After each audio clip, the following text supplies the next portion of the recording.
So hello guys, good morning. कैसे हो आप सब? आपका एक बार फिर से स्वागत है आपके अपने चैनल आई विल पर, जिसमें कि हम कर रहे थे विजन आईएएस की हिस्ट्री की टेस्ट सीरीज। और आज हम आ जाते हैं अपने नेक्स्ट पार्ट पे। ठीक है, इट मीन्स ये टेस्ट नंबर 3 का पार्ट नंबर 2 है। It means total part number 6 पे हम आ जाते हैं। ठीक है, तो चलिए शुरू करते हैं आज के फर्स्ट क्वेश्चन से। और अगर आपको वीडियो अच्छी लगती है तो लाइक भी कर सकते हो, उसको शेयर भी कर सकते हो और चैनल को सब्सक्राइब भी कर सकते हो। अगर आपको इसकी PDF चाहिए तो आप हमारे टेलीग्राम चैनल को ज्वाइन कर सकते हो, जिसका लिंक आपको डिस्क्रिप्शन बॉक्स में मिल जाएगा। ठीक है, इसके अलावा अगर आपको वीडियो में कोई कमी लगती है, कोई सजेशन देना है, तो आप कमेंट बॉक्स में भी कमेंट कर सकते हो। ठीक है, तो चलिए शुरू करते हैं आज के फर्स्ट क्वेश्चन से। आज का फर्स्ट क्वेश्चन क्या है? Which of the following literary sources provide empirical evidence of the Mauryan empire in their text. बोल रहे हैं कि कौन से सोर्सेज हैं जहाँ पे मौर्यन एम्पायर के बारे में उन्होंने अपने टेक्स्ट में लिखा है। सबसे पहले है इंडिका बाय मेगास्थनीज। बिल्कुल, मेगास्थनीज मौर्यन एम्पायर के टाइम पे आए थे तो उन्होंने भी लिखा होगा। अर्थशास्त्र कौटिल्य, ये भी मौर्यन के टाइम पे थे। ये क्या है? दिव्यवदाना, ये भी है। और दीपवामसा, ये भी है। ठीक है, तो ये सारे ही टेक्स्ट ऐसे हैं जहाँ पे मौर्यन एम्पायर के बारे में लिखा हुआ है। तो सारे ही स्टेटमेंट सही हैं। तो 51 का जो आंसर हो जाता है वो हो जाता है बी। ठीक है, 51 का आंसर हो जाता है बी। बहुत सारे सोर्सेज हैं जहाँ पे हमें मौर्यन एम्पायर के बारे में पता चलता है। और आपको पता होगा कि जो दीपवामसा और महावामसा है, ये जो दीपवामसा और इसके अलावा एक और है महावामसा, ये क्या है? दीपवामसा और महावामसा, ये दोनों टेक्स्ट जो हैं वो श्रीलंकन वर्क हैं ऑन बुद्धिज़्म। ठीक है, सिलोनीज वर्क हैं। सिलोनीज वर्क है किस पे? बुद्धिज़्म पे। ठीक है, याद रखना इसको। तो ये हो गया हमारा फर्स्ट क्वेश्चन कंप्लीट। और इसके अलावा और हमें कौन कौन से सोर्सेज से पता चलता है कि मौर्यन एम्पायर के बारे में? विशाखा दत्त ने जो मुद्रा राक्षस लिखे उससे भी हमें पता चलता है। ठीक है, विशाखा दत्त का जो मुद्रा राक्षस है उससे भी हमें पता चलता है मौर्यन एम्पायर के बारे में। इसके अलावा जो भी इनके एडिक्ट्स मिलते हैं उससे भी हमें पता चलता है। ठीक है, तो क्वेश्चन नंबर 51 हमारा आंसर हो गया बी। आ जाते हैं क्वेश्चन नंबर 52 पे। हमें बताना है बहमानी एम्पायर के बारे में कि बहमानी एम्पायर में the provinces of Jajnagar and Marhat correspond to which of the following. जो जैजनगर और मरहट किसके लिए यूज़ किया गया है? ठीक है, तो याद रखना जो जैजनगर है वो उड़ीसा के लिए यूज़ किया गया है और जो मरहट है वो महाराष्ट्र के लिए यूज़ किया गया है। ठीक है, तो इसका आंसर हो गया ए। ठीक है, तो जैजनगर उड़ीसा के लिए यूज़ किया गया है, मरहट जो है वो महाराष्ट्र के लिए यूज़ किया गया है। और जो इनकी बहमानी किंगडम की जो कैपिटल थी उसका नाम क्या था? उसका नाम था गुलबर्ग।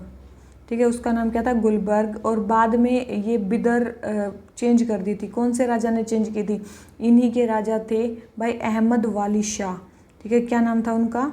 अहमद वाली शाह। ठीक है, याद रखना अहमद वाली शाह ये राजा थे बहमानी किंगडम के, जिन्होंने गुलबर्ग जो इनकी कैपिटल थी उससे बदल के इन्होंने जो कैपिटल है उसको बिदर कर दिया था। ठीक है, और बहुत ही फेमस एक वो थे, मिनिस्टर थे। एक इनके बहमानी किंगडम में एक फेमस में वो हुए हैं क्या? वो हुए हैं, किंग हुए हैं मोहम्मद शाह।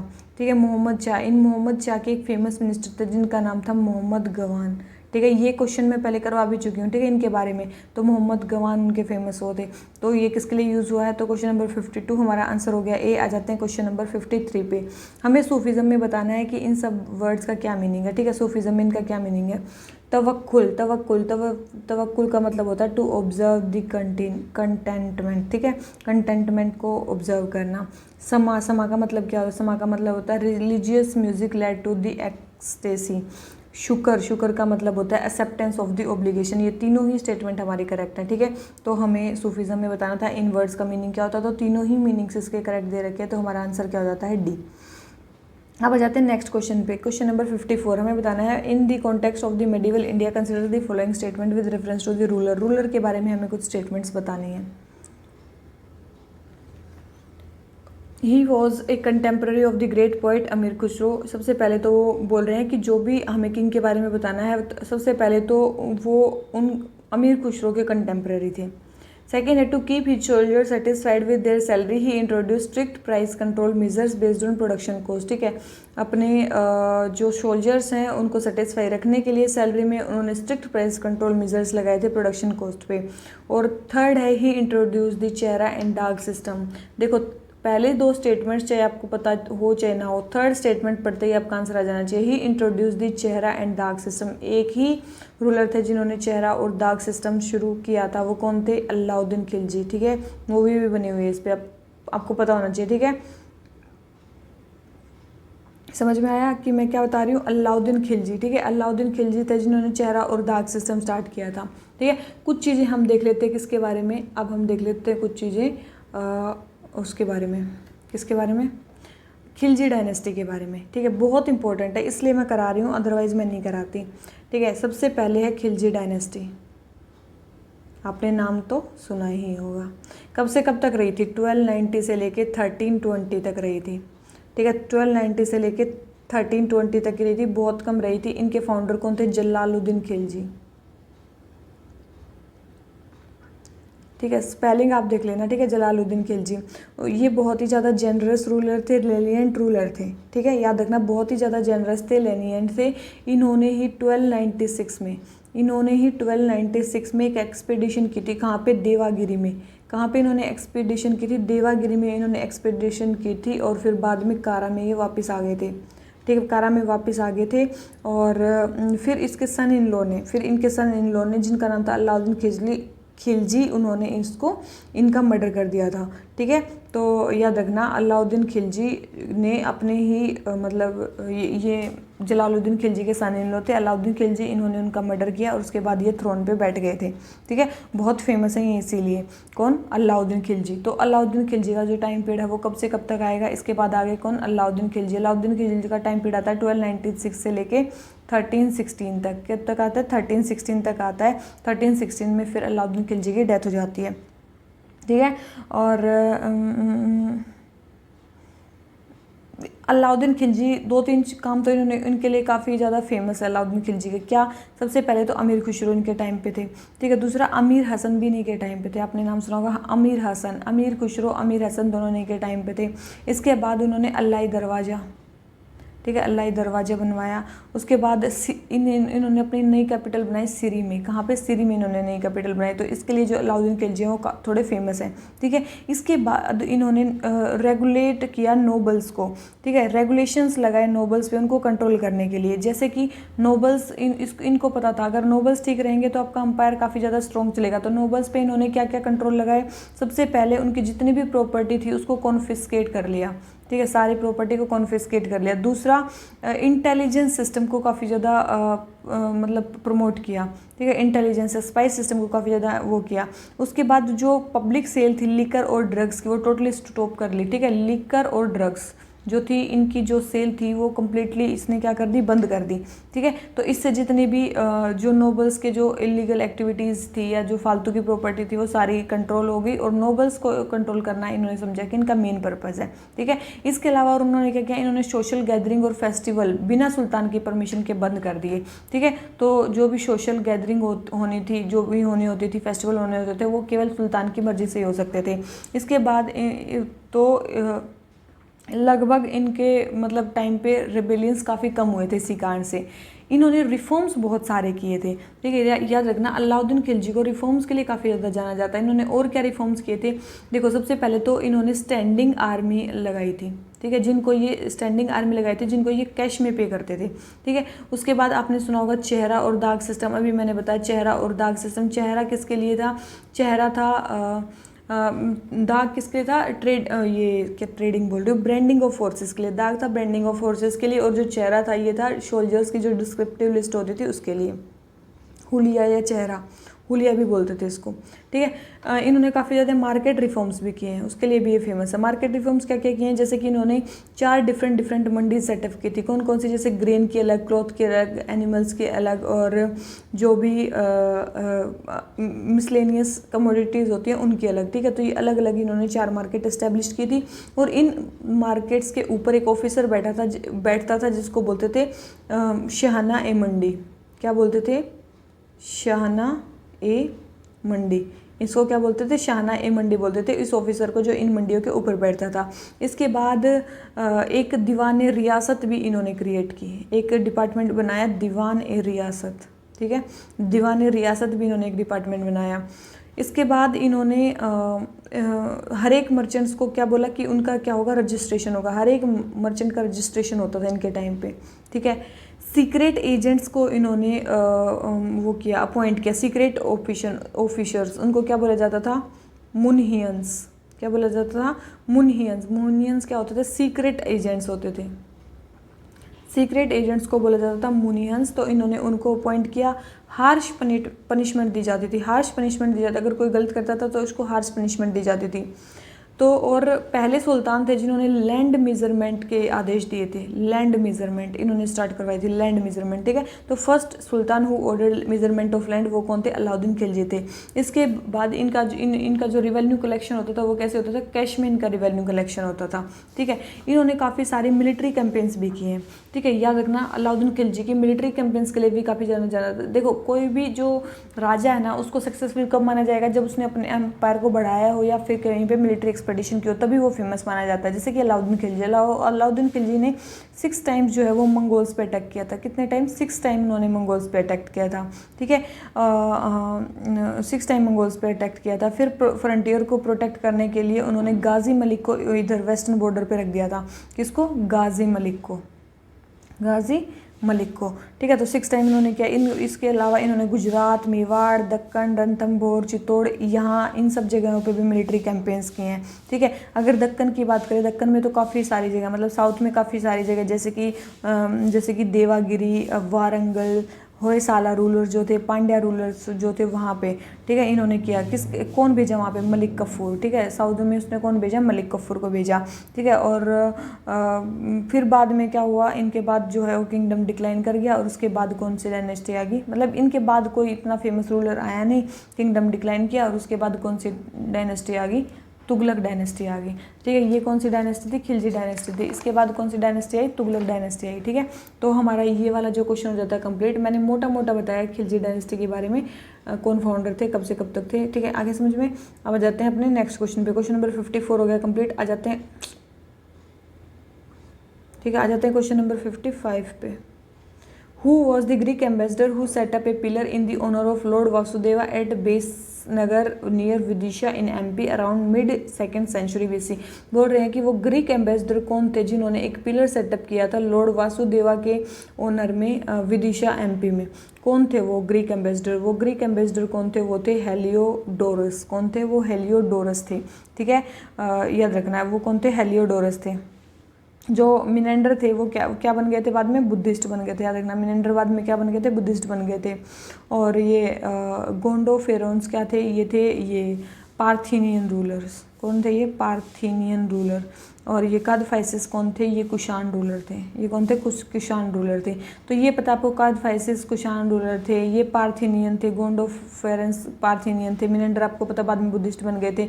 तो एम्बेसडर बताना, ग्रीक एम्बेसडर कौन थे, इसको आप तुक्के से कर सकते हो, ठीक है। बहुत सारे जो क्वेश्चन है ना इसमें विजन की टेस्ट सीरीज में वो दिए गए हैं आपको कि आप उसमें तुक्का लगाना सीखें, या आप एलिमिनेशन से सीखें। जो आपने पढ़ा है उसके आप उसको लगा पा रहे हैं कि नहीं लगा पा रहे हैं, ठीक है। और बेसिक बुक्स को प्लीज़ साथ साथ में पूरा पढ़ते रहें। बहुत ज़रूरी है बेसिक बुक को पढ़ना, क्योंकि क्वेश्चंस केवल और केवल बहुत कम है। और बेसिक बुक में जो कंटेंट लिखा हुआ है काफ़ी ज़्यादा है। मैं बहुत ही ज़्यादा जो क्वेश्चन आएंगे उसी को बता सकती हूँ थोड़ा बहुत। इसके अलावा मैं क्या कर सकती हूँ, तो आप बेसिक बुक्स को ना भूलें, बेसिक बुक्स को पढ़ते रहें, ठीक है। तो आ जाते हैं क्वेश्चन नंबर 56 पे। हमें बताना है कौन से टॉयज़ कौन सी स्टेट से एसोसिएटेड है। सबसे पहले है किन्नल, ठीक है। सबसे पहले है किन्नल। किन्नल किससे है, कर्नाटका से एसोसिएटेड है। इटिकोपाका ये किससे है, आंध्र प्रदेश से है। फिर लाइफाडिबी, लाइफाडिबी किससे है, याद रखना ये लद्दाख से नहीं है, ये मणिपुर से। कहाँ से है ये, मणिपुर से। बहुत इंपॉर्टेंट है, याद रखना। ये ट्रेडिशनल टॉयज़ हैं इंडिया के, याद रखना इनको। तो ये इंपॉर्टेंट टॉयज़ हैं, याद रखना। तो फर्स्ट सही है, सेकंड सही है, थर्ड हमारा रॉन्ग है। तो आंसर क्या आ गया, बी। आ जाते हैं किस पे, क्वेश्चन नंबर 57 पे। Maratha empire had a council of state minister known as Ashtapradhan. Maratha empire में अष्टप्रधान थे किंग को असिस्ट करने के लिए। तो हमें बताना है कि उसमें इनकम और एक्सपेंडिचर को कौन देखता था, ठीक है। तो मराठा अंपायर में जो अष्टप्रधान थे उसमें इनकम और एक्सपेंडिचर को कौन देखता था, तो उसमें इनकम और एक्सपेंडिचर को देखते थे मजूमदार। कौन देखते थे, मजूमदार देखते थे। बहुत इंपॉर्टेंट है, याद रखना। ये वॉकिंस क्या होते थे, जो किंग के प्राइवेट अफेयर्स को देखते थे। जो किंग के क्या थे, प्राइवेट अफेयर्स को देखते थे उसको बोलते थे वोकेंस, ठीक है। सूर्यानविश क्या होते थे, जितने भी ऑफिशियल कोरस्पॉन्डेंस है जो उसका ध्यान रखते थे, जो भी ऑफिशियल कोरस्पॉन्डेंस ऑफिस की जितनी चीज़ें हों जिनका जो ध्यान रखते हैं उनको बोलते थे सूर्यानविश, ठीक है। डाबीर क्या होते थे, डाबीर होते थे फॉरेन सेक्रेटरी, जो फॉरेन अफेयर्स का ध्यान रखते थे, फॉरेन सेक्रेटरी को बोलते थे, ठीक है। तो ध्यान रखना ये थे अष्टप्रधान। इसके अलावा और कौन थे, ये तो 4 हो गए, 8 होने हैं। तो एक होते थे पेशवा, ठीक है, एक होते थे पेशवा, एक होते थे पंडित, ठीक है, एक होते थे सेनापति और एक होते थे न्यायाधीश, ठीक है। न्याय सबका नाम आपको पता ही चल गया होगा। न्यायाधीश मतलब जो जस्टिस सिस्टम में होते थे, सेनापति जो मिलिट्री कमांडर होते थे, पंडित जो मतलब रिलीजियस अफेयर्स को देखते थे और पेशवा जो मेनली मतलब इन सबको कंट्रोल करते थे, वॉर वगैरह को देखते थे। तो ये थे सारे मिनिस्टर्स जो मराठा अंपायर में अष्टप्रधान के नाम से जाने जाते हैं। तो क्वेश्चन नंबर 57 आंसर हो गया सी। आ जाते हैं क्वेश्चन नंबर 58 पे। हुमायूंस टॉम्ब के बारे में बात करनी है। बोल रहे हैं कि ये इर्रेगुलर ऑक्टागन प्लान है with 4 long sides and chamfered legs, बिल्कुल है। It is surmounted by double dome, यहाँ पे डबल डोम लगा हुआ है, ये भी सही है। और इनको Mirach Mirza Geass from Persia, बिल्कुल इन्होंने पर्शिया से आके इनको डिज़ाइन किया था, ये भी सही है। तो तीनों ही स्टेटमेंट इसके सही है। तो हमारा आंसर क्या आ गया, ए। जो हुमायूंस टॉम्ब है ये बना कहाँ हुआ है, दिल्ली में बना हुआ है। कहाँ पर बना हुआ है, दिल्ली में बना हुआ है। कब बनवाया था, 1565 AD में इसको बनवाया था दिल्ली में। किसने, बेगा बेगम ने, उनकी जो विडो थी उन्होंने बनवाया था। ये फर्स्ट गार्डन टॉम्ब है इंडियन सब कॉन्टिनेंट का। ये क्या है, फर्स्ट गार्डन टॉम्ब है, गार्डन टॉम्ब, ऐसा टॉम्ब जिसमें गार्डन बना हुआ है। तो ये फर्स्ट गार्डन टॉम्ब है इंडिया का जहाँ पे टॉम्ब में गार्डन भी बना हुआ है। इसके अलावा कब बनाया गया था, ये अकबर के टाइम पे बनाया गया था। कब, अकबर के पेट्रोनेज के अंडर बनाया गया था। इसको और क्या बोला जाता है, इसको डॉर्मेट्री ऑफ मुगल्स भी बोला जाता है। हुमायूंस टॉम्ब क्या बोला जाता था, dormitory of Mughals. Dormitory of Mughals क्यों बोला जाता है, क्योंकि यहाँ पे लगभग 1500 जो मुगल्स के जो लीनियज के लोग हैं वो यहाँ पे बरीड है। 1500 नहीं, सॉरी 150, ठीक है, सॉरी 150 से भी ज़्यादा जो मुगल फैमिली के मेंबर्स हैं यहाँ पे बरीड हैं, इसलिए इसको डॉर्मेट्री ऑफ मुगल्स भी बोला जाता है, ठीक है। इसके अलावा क्या ये वर्ल्ड हेरिटेज साइट में भी है, यूनेस्को की वर्ल्ड हेरिटेज साइट में इसको इंक्लूड किया गया था। कब किया गया था, 1993 में ही इसको इंक्लूड कर दिया गया था, ठीक है। किस उसमें बना हुआ, रेड सैंडस्टोन में बना हुआ है, ठीक है। किस में बना हुआ है, रेड सैंडस्टोन में बना हुआ है। बहुत इंपॉर्टेंट है, कुछ कुछ ध्यान रखना इनको। रेड सैंडस्टोन में बना हुआ है, 1993 में बना था। डॉर्मेट्री ऑफ मुगल्स इसको बोला जाता है। कहाँ है, क्या है, सब बता दिया। तो क्वेश्चन नंबर 58 आंसर हो गया ए। आ जाते हैं क्वेश्चन नंबर 59 पे। हमें बताना है कैपस्टोन सैटेलाइट के बारे में। किसके बारे में, कैपस्टोन सैटेलाइट के बारे में। सबसे पहले है कि ये unique elliptical lunar orbit for futures, बिल्कुल फ्यूचर स्पेसक्राफ्ट जो इलिप्टिकल लूनर ऑर्बिट में जाएंगे उनको टेस्ट करेगा। बिल्कुल ये सही स्टेटमेंट है, उसको चेक करेगा। बोल रहे हैं इसको यूरोपियन स्पेस एजेंसी और जाक्सा लॉन्च कर रहे हैं, बिल्कुल भी नहीं। इसको कौन लॉन्च कर रही है, नासा इसको लॉन्च कर रही है। नासा इसको लॉन्च कर रही है, बहुत इंपॉर्टेंट है, नासा इसको लॉन्च कर रही है। तो second statement wrong, first statement correct. तो आंसर आ गया ए, ठीक है। कैपस्टोन की फुल फॉर्म क्या होती है, कैपस्टोन की फुल फॉर्म होती है सिस लूनर, क्या होती है, cislunar autonomous positioning, autonomous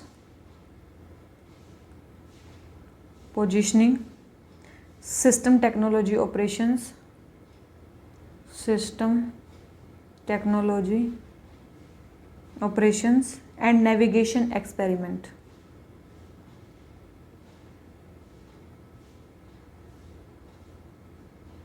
इसको बोलते हैं कैपस्टोन सैटेलाइट। ये है इसकी फुल फॉर्म, लगभग अप्रोक्स 25 kg का है ओनली, ठीक है। और इस ऑर्बिट को और क्या बोलते हैं, इस ऑर्बिट को क्या बोलते हैं, जो मतलब एलिप्टिकल लूनर ऑर्बिट है, इसको क्या बोलते हैं, इसको बोलते हैं नियर रेक्टिलिनियर हेलो ऑर्बिट भी बोलते हैं। नियर रेक्टिलिनियर हेलो ऑर्बिट भी इसको बोलते हैं।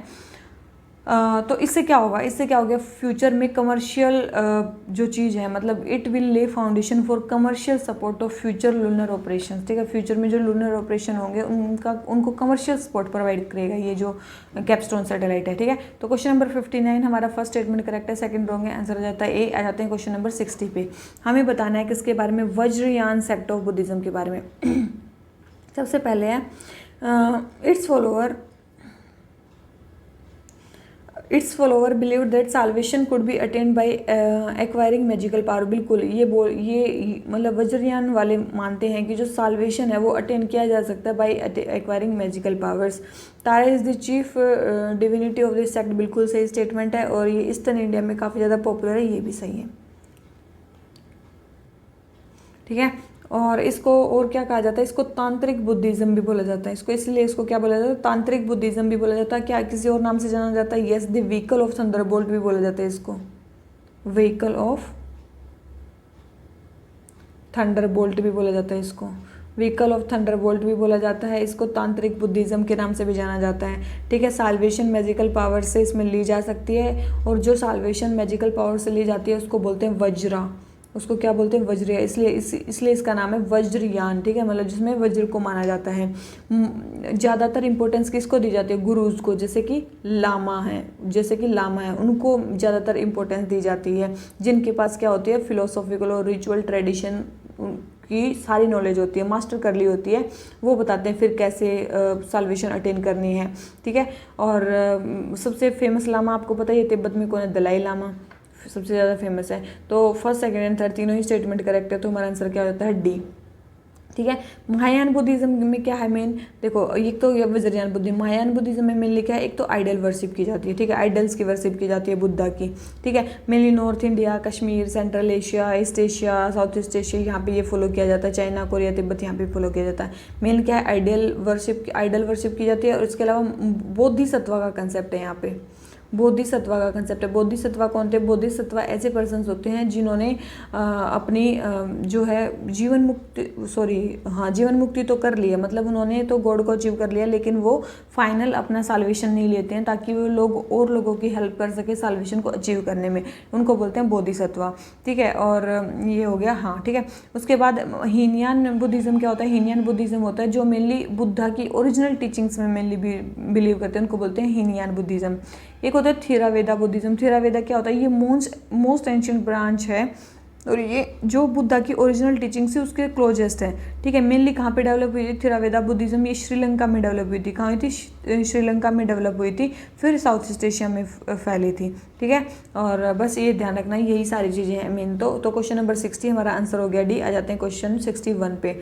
हमें बताना है चिश्ती ऑर्डर ऑफ सूफीज़म के बारे में, सूफीज़म में जो चिश्ती ऑर्डर है उसके बारे में बताना है। तो सबसे पहले बोलें, Chishti order was established by Baba Fariduddin Ganj A sucker. तो याद रखना, जो चिश्ती ऑर्डर था वो किसने एस्टेब्लिश किया था, वो किया था सूफी सेंट ख्वाजा मुइनुद्दीन चिश्ती ने। ठीक है, इन्होंने नहीं किया था। सेकंड है, the Chishti saints preferred big and bustling town to carry out their activities in order to attract wealthy follower. तो याद रखना, चिश्ती वाले जो थे ना, ऑर्डर वाले, चिश्ती सिलसिला वाले, वो बिलीव करते थे स्पिरिचुअल लाइफ में सिक्लूजम में, सिक्लूजन मतलब अलग रहने में। वो कोई ऐसा नहीं था कि उनको केवल बड़े बड़े टाउन्स चाहिए, वेल्दी पीपल चाहिए, नहीं, वो बिल्कुल अकेले रह के भगवान को प्राप्त करने में विश्वास रखते थे। तो ऐसा नहीं था कि उनको बड़े बड़े टाउन्स चाहिए थे कुछ रहने के लिए, ऐसा कुछ नहीं था। थर्ड है, all the Chishti saints were unmarried as marriage for the Chishti saints were strictly prohibited. तो याद रखना, निज़ामुद्दीन औलिया को छोड़ के, निज़ामुद्दीन जो दिल्ली में जिनकी पूजा होती है, निज़ामुद्दीन औलिया को छोड़ के जितने भी चिश्ती सेंट थे वो सब मैरिड थे। ठीक है, वो सब मैरिड थे। तो ऐसा कुछ नहीं था कि वो शादी नहीं कर सकते थे, बस ऐसा था कि शादी उनके साल्वेशन को अचीव करने में मतलब बाधा नहीं बननी चाहिए, बस ये था। ठीक है, तो ऐसा नहीं था कि वो शादी नहीं कर सकते हैं, शादी वो कर सकते थे। तो ये स्टेटमेंट भी रॉन्ग होगी। तो तीनों ही स्टेटमेंट हमारी रॉन्ग है, तो हमारा आंसर क्या आ गया, डी। ठीक है, क्योंकि करेक्ट स्टेटमेंट पूछी थी और करेक्ट तो एक भी नहीं है। आ जाते हैं क्वेश्चन नंबर 62 पे। हमें बताना है कि किस फील्ड में जो मेटावर्स है उसके सिग्निफिकेंट एप्लीकेशंस है। देखो ऐसे क्वेश्चंस के आंसर पता है क्या होते हैं, लगभग सारी चीज़ों में हम मेटावर्स को यूज़ कर सकते हैं। तो आंसर हमारा क्या आ गया, डी। आ जाते हैं क्वेश्चन नंबर 63 पे। सबसे पहले बोल रहे हैं कि एक थिएटर फॉर्म है। सबसे पहले थिएटर फॉर्म है, ये कहाँ की, केरला की है। ठीक है, देख लेते हैं भाई। उसके बाद ये ड्रामा जो है वो पोर्टुगीज मिशनरीज ने डेवलप किया था, कल्चरल आइडेंटिटी और रिलीजियस कस्टम को टीच करने के लिए, ये सब। And art form like Kathakali और कलरीपयट्टू जो है वो भी इसी फॉर्म से क्या है, क्या ले रखा है इन्होंने, इन्फ्लुएंस्ड है। Most attractive feature of this art is the artist stamping on the floor producing resonating sound while dancing, hence is called stamping drama भी बोलते हैं। तो ये कौन से उसकी बात चल रही है, ये मैंने पहले भी कराया कि केरला में कौन कौन से डांस किए जाते हैं, उनके फीचर्स आप उसमें जाके देख लेना। ठीक है, जब मैंने करवाया था तो कौन सा करवाया था, शायद मेरे को याद नहीं आ रहा मैंने उस दिन किसके बारे में बात चल रही थी, लेकिन ये जो 63 के बारे में बात चल रही है, ये क्या है, ये है छवितुनकतम। ठीक है, जो भी है नाम आप देख लेना। ठीक है, ये है छवितुना ताकम, ठीक है। ये जो नकल है ये क्या है, ये नकल जो है ये पंजाब में होती है। ये कहाँ होती है, नकल होती है पंजाब में। कुदियत्तम और पादियानी ये दोनों ही केरला के ही हैं, लेकिन ये अलग डांस है, ठीक है। तो ये छावी तूनात्कम ये जो डांस है ये है केरला का, ठीक है। ये आप अच्छे से पढ़ लेना, ठीक है। जो मेजर है उनको तो आपको अच्छे से पढ़ना ही है। तो क्वेश्चन नंबर 63 आंसर हो गया बी। आ जाते हैं क्वेश्चन नंबर 64 पे। हमें बताना है अद्यन्या पत्रा के बारे में, ठीक है। अद्यन्या पत्रा was a royal addict on the policy of which of the following kingdom. किस किंगडम में जो अद्यन्या पत्रा था वो एक रॉयल एडिक्ट माना जाता था। किस टाइम पे माना जाता था, वो माना जाता मराठास के टाइम पे। किसके टाइम पे माना जाता, मराठास के टाइम पे। ये मोदी मराठी में लिखा गया है। किसमें, मोदी मराठी में लिखा जाता था, मोदी मराठी में लिखा जाता था ये, ठीक है। और किसने लिखा था ये मेनली, रामचंद्र पंत अमात्या ने। किसने, रामचंद्र पंत अमात्या ने इसको लिखा था, ठीक है। जो अष्टप्रधान में होता था ना, मतलब अष्टप्रधान होता था, उसमें उनके मेंबर्स में एक था रामचंद्र पंत अमात्या, उन्होंने लिखा था। तो क्वेश्चन नंबर 64 आंसर हो गया सी। आ जाते हैं क्वेश्चन नंबर 65 पे। हमें सत्वानास की सोशल ऑर्गेनाइजेशन के बारे में बात करनी है कि उनकी सोशल कैसी थी। सबसे पहले है कि वैदिक सेक्रीफाइसेस जैसे कि अश्वमेघ और वाजपेयी वे फॉरबिडन थे सत्वानाज में, ठीक है। तो याद रखना ये जो किंग्स थे ये अश्वमेघ सेक्रीफाइस सब कुछ करते थे। ऐसा नहीं था कि वहाँ पे फॉरबिडन थे, उनके किंग करते भी। जैसे श्री शतकर्णी आपने नाम सुना होगा, थर्ड किंग थे इसके सतवाहना डायनेस्टी के। उन्होंने वो अश्वमेघ वगैरह ये किए थे, तो प्रोहिबिट तो नहीं थे। Second, Satavahana show traces of matrilineal society. ऐसा माना जाता है कि वो मेट्रीलिनियल सोसाइटी को मानते थे, क्योंकि आपने सुना होगा गौतमी पुत्र शतकर्णी, गौतमी के पुत्र थे शतकर्णी, तो ये माँ के नाम से ये नाम लिया गया। तो ऐसा है कि ट्रेसेस मिलते हैं कि मेट्रीलिनियल सोसाइटी थी वहाँ पे। थर्ड है the official language of Satavahana was Prakrit थी। ये स्टेटमेंट बिल्कुल सही है कि उनकी जो ऑफिशियल लैंग्वेज थी वो प्राकृत थी। तो सेकंड एंड थर्ड स्टेटमेंट दोनों सही हैं, आंसर आ गया बी, ठीक है। तो अब हम क्या करते हैं, थोड़ा सा सतवाहनास के बारे में देख लेते हैं। देखो सबसे पहले सतवाहनास आए कब थे, आपको पता होगा ये कौन सी डायनेस्टी है, पोस्ट मौर्यन डायनेस्टी है, ठीक है। मौर्य के बाद जो छोटी छोटी डायनेस्टी आई थी उसमें आते हैं सतवाहनास, ठीक है। सतवाहनास में मतलब पोस्ट मौर्यन डायनेस्टी में आपको पता है शुंगास आते हैं, ठीक है। उसके बाद कौन आते हैं, सतवाहनास आते हैं, ठीक है। उसके बाद कौन आते हैं, सतवाहनास आते हैं। अब सतवाहनास के बारे में क्या देख लेते हैं। देखो सतवाहनास आते हैं, सतवाहनास कहाँ पे आते हैं, ये दक्कन में है। कहाँ पे ये दक्कन में रूल करते हैं। कितने साल तक, लगभग 450 साल तक, ठीक है। लगभग 450 ईयर्स तक रूल करते हैं। कहाँ पे रूल करते हैं, दक्कन में रूल करते हैं, ठीक है। इनको और क्या बोला जाता है, दक्कन में रूल करने वालों को आंध्राज भी बोला जाता है, ठीक है। सतवाहनास को दूसरे नाम से जाना जाता है आंध्राज, ठीक है। इनके बारे में हमें कहाँ पता चलता है सतवाहनास के बारे में, इसके सोर्सेज कहाँ कहाँ मिलते हैं हमें, पुराण्स में भी मिलते हैं इनके सोर्स, पुराणास में भी लिखा गया इनके बारे में। इसके अलावा इनके सोर्स हमें इंस्क्रिप्शन से भी मिलते हैं। बहुत सारे इंस्क्रिप्शन है, जैसे कि दो फेमस इंस्क्रिप्शन है। एक तो नासिक का इंस्क्रिप्शन आपने सुने होंगे, नासिक इंस्क्रिप्शन जो है सतवाहनास के बारे में बात करते हैं। और दूसरे हैं नानागढ़ इंस्क्रिप्शन। दूसरे कौन है, नानागढ़ इंस्क्रिप्शन, बहुत फेमस है नानागढ़ के इंस्क्रिप्शन। नानागढ़ के इंस्क्रिप्शन में एक फेमस किंग के बारे में बात किया गया जिसका नाम है गौतमीपुत्र सतकर्णी, ठीक है। गौतमीपुत्र सतकर्णी के बारे में नानागढ़ इंस्क्रिप्शन में बात की गई है। नासिक इंस्क्रिप्शन में भी सतवाहनास के बारे में बात की गई है, नानागढ़ इंस्क्रिप्शन में भी इनके बारे में बात की गई है। इसके अलावा कॉइन्स पे भी मेनली सतवाहना डायनेस्टी से के बारे में हमें पता चलता है। मेनली सतवाहना डायनेस्टी को फाउंड किसने किया था, सबसे पहली बात तो इसको फाउंड किसने किया था, इनके नाम था सिमुका, ठीक है। सिमुका एक रूलर थे जिन्होंने सतवाहना डायनेस्टी को फाउंड किया था। उसके बाद कौन आए, उसके बाद आए कृष्णा, ठीक है। उसके बाद आए कृष्णा, इन्होंने लगभग वेस्ट में नासिक तक अपने रूल को एक्सटेंड कर दिया था। कहाँ तक, नासिक तक अपने रूल को एक्सटेंड कर दिया था कृष्णा ने। उसके बाद कौन आए, उसके बाद थर्ड रूलर है जो फेमस है श्री शतकर्णी, ठीक है। उसके बाद कौन है, थर्ड रूलर श्री शतकर्णी एक फेमस रूलर थे। इन्होंने मालवा और बराड़ तक जीत लिया था। ये तो इन्होंने किसका जीता था, मालवा बराड़ तक इन्होंने जीत लिया था। और इन्होंने अश्वमेघ सेक्रीफाइस भी किया था, अश्वमेघ यज्ञ, ठीक है। इन्होंने अश्वमेघ यज्ञ भी किया था। अभी मैंने बताया था कि देखो ये बोल रहे थे ना कि अश्वमेघ यज्ञ वगैरह नहीं करते थे, नहीं ये करते थे, जिसमें से एक श्री शतकर्णी ने अश्वमेघ यज्ञ किया भी है, ठीक है। इसके बाद ऐसे ऐसे आते आते एक 17th रूलर आते हैं जो काफ़ी ज़्यादा फेमस होते हैं। उनका नाम है हाला। क्या नाम है, हाला, बहुत इंपॉर्टेंट है, याद रखना। हाला है, लगभग इन्होंने कितने साल रूल किया था, इन्होंने लगभग 5 साल रूल किया था। इन्होंने एक बुक लिखी थी, उसके लिए काफ़ी ज़्यादा फेमस है। उस बुक का नाम था गथा सप्तसती, गाथा सप्तसती, ठीक है, याद रखना। गाथा सप्तसती इन्होंने एक बुक लिखी थी, इसको सतसई भी बुक बोला जाता है, सही भी बुक बोला जाता है। गाथा सप्तसई या फिर सत्तसई भी इस बुक को बोला जाता है। ये कौन सी लैंग्वेज में, ये प्राकृत लैंग्वेज में है, इसलिए बोला जा रहा है कि इन्होंने जो इनकी जो ऑफिशियल लैंग्वेज थी वो क्या थी, प्राकृत थी। इन्होंने प्राकृत में ही बुक लिखी थी। लगभग 700 वर्सेस थे इस बुक में। कितने वर्सेस थे, 700 वर्सेस थे। तो याद रखना, हाला एक बहुत इंपॉर्टेंट रूलर थे जिन्होंने एक बुक लिखी थी। लगभग 5 साल इन्होंने रूल किया था। 17th रूलर थे ये। गथा सप्तसती इन्होंने एक बुक लिखी थी, या फिर इसी बुक का दूसरा नाम है सतसई, ठीक है। इसके बाद इनके एक फेमस रूलर आते हैं, कौन से, हाला के बाद एक फेमस रूलर आते हैं जिनका नाम अभी मैं बार बार बात कर रही थी, गौतमीपुत्रा सतकर्णी। क्या थे, गौतमीपुत्रा सतकर्णी। लगभग इन्होंने 24 ईयर्स रूल किया था। लगभग 24 इन्होंने रूल किया था। कब से कब तक, 106 से लेके 130 AD तक इन्होंने रूल किया था। 106 से लेके 130 AD तक इन्होंने रूल किया था। और क्यों फेमस है ये, कोई भी बड़ा राजा, मैंने बताया फेमस कब होता है, जब वो बहुत सारी टेरिटरीज को ऑक्यूपाई करता है या फिर एक्सपेडिशंस करता है, ठीक है। तो इन्होंने लगभग होल दक्कन को ले लिया था। होल दक्कन को इन्होंने कैप्चर कर लिया था। मालवा को भी इन्होंने कैप्चर किया था, ठीक है। नागापन्ना। इसके अलावा याद रखना, इन्होंने पेट्रोनाइज किसको किया था, ब्राह्मणिज्म को इन्होंने पेट्रोनाइज किया था। गौतमीपुत्र सतकर्णी ने किसको पेट्रोनाइज किया था, ब्राह्मणिज्म को। इसके अलावा इन्होंने बुद्धिज्म को भी डोनेशंस दिए थे। बुद्धिस्ट्स को भी इन्होंने डोनेशन दिए थे, ठीक है। ऐसा नहीं था कि ये ब्राह्मणिज्म को फॉलो करते थे तो ये बुद्धिस्ट को के लिए इंटॉलरेंट थे, नहीं, ये टॉलरेंट रूलर भी थे, ठीक है। इसके अलावा एक और फेमस, गौतमीपुत्र सतकर्णी के बाद एक और फेमस पुत्र आते हैं, वो होते हैं वशिष्ठ पुत्र पुलामयी, ठीक है। वशिष्ठ पुत्र पुलामयी, ठीक है। ये वशिष्ठ पुत्र जो पुलामयी है, ये नेक्स्ट रूलर है इनकी डायनेस्टी के। इन्होंने अपना किंगडम लगभग माउथ ऑफ कृष्णा रिवर तक ले गए थे। ये अपने रूल को कहाँ तक ले गए थे, कृष्णा रिवर के माउथ तक ले गए थे। और ये फेमस अपने कॉइन्स के कारण।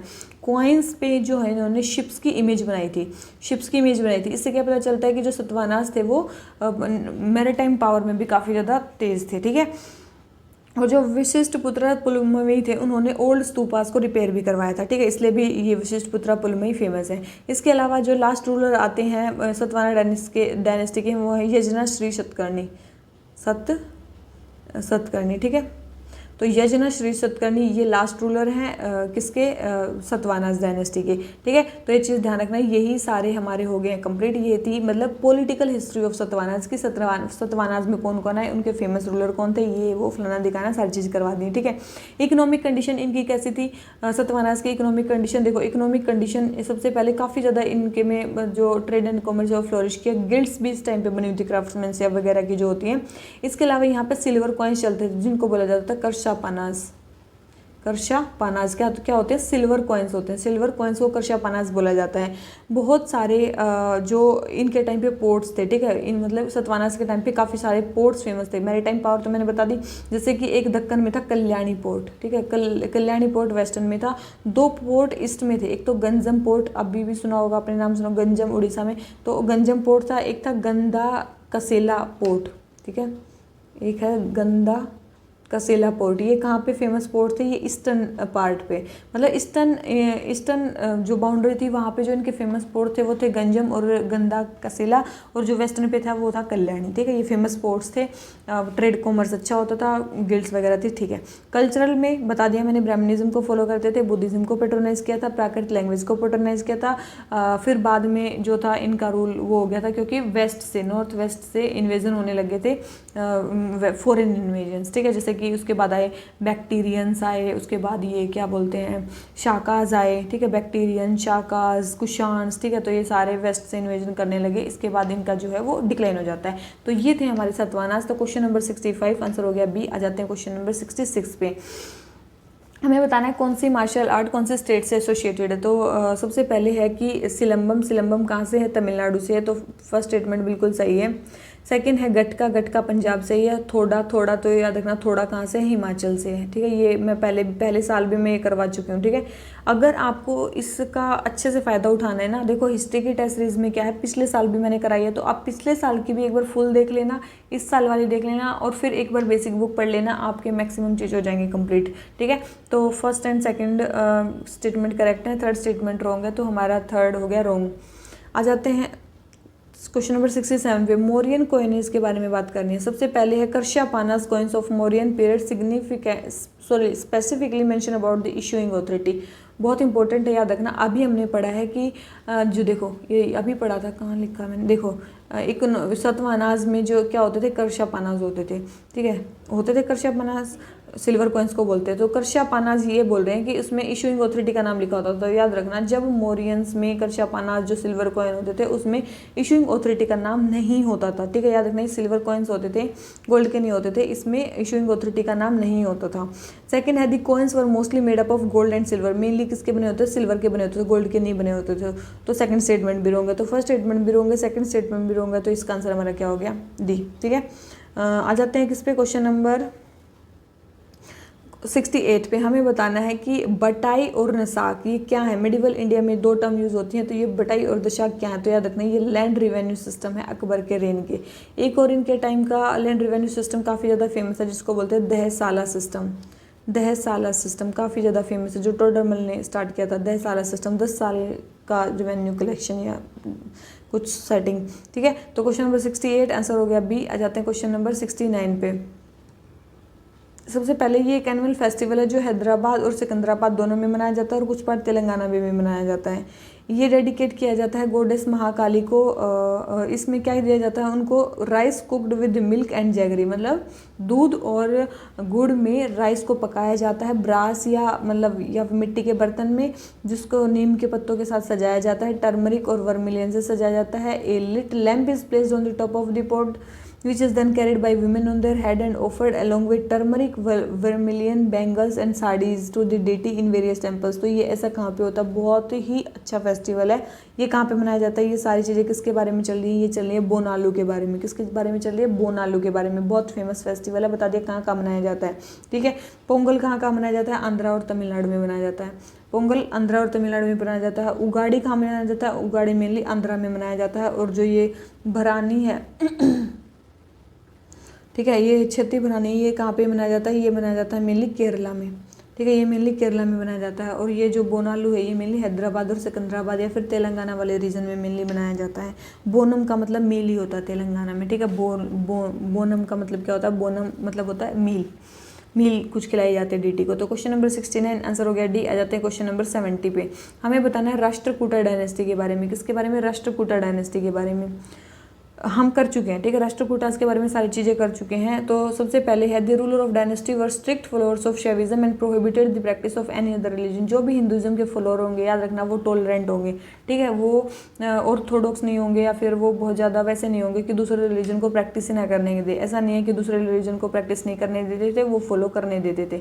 तो फर्स्ट स्टेटमेंट तो होगी रॉन्ग।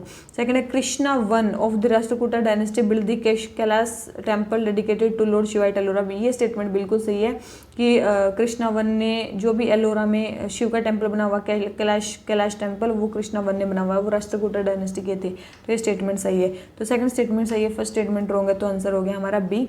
और मैंने इसके बारे में राष्ट्रकूटा के बारे में करवा दिया है।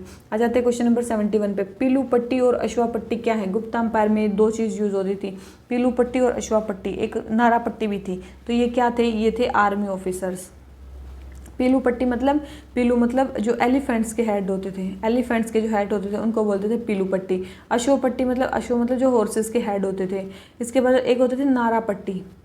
क्या होते थे, नारा पट्टी। ऐसे सोल्जर्स जो क्या करते थे, नारा मतलब जो फुट सोल्जर्स होते थे, जो पैदल चलते थे, ठीक है, फुट सोल्जर्स को बोलते थे नारा पट्टी, ठीक है। ये सारे किसके अंडर होते थे, संधि विग्रह का के अंदर होते थे। तो क्वेश्चन नंबर 71 आंसर हो गया ए। आ जाते हैं क्वेश्चन नंबर 72 पे।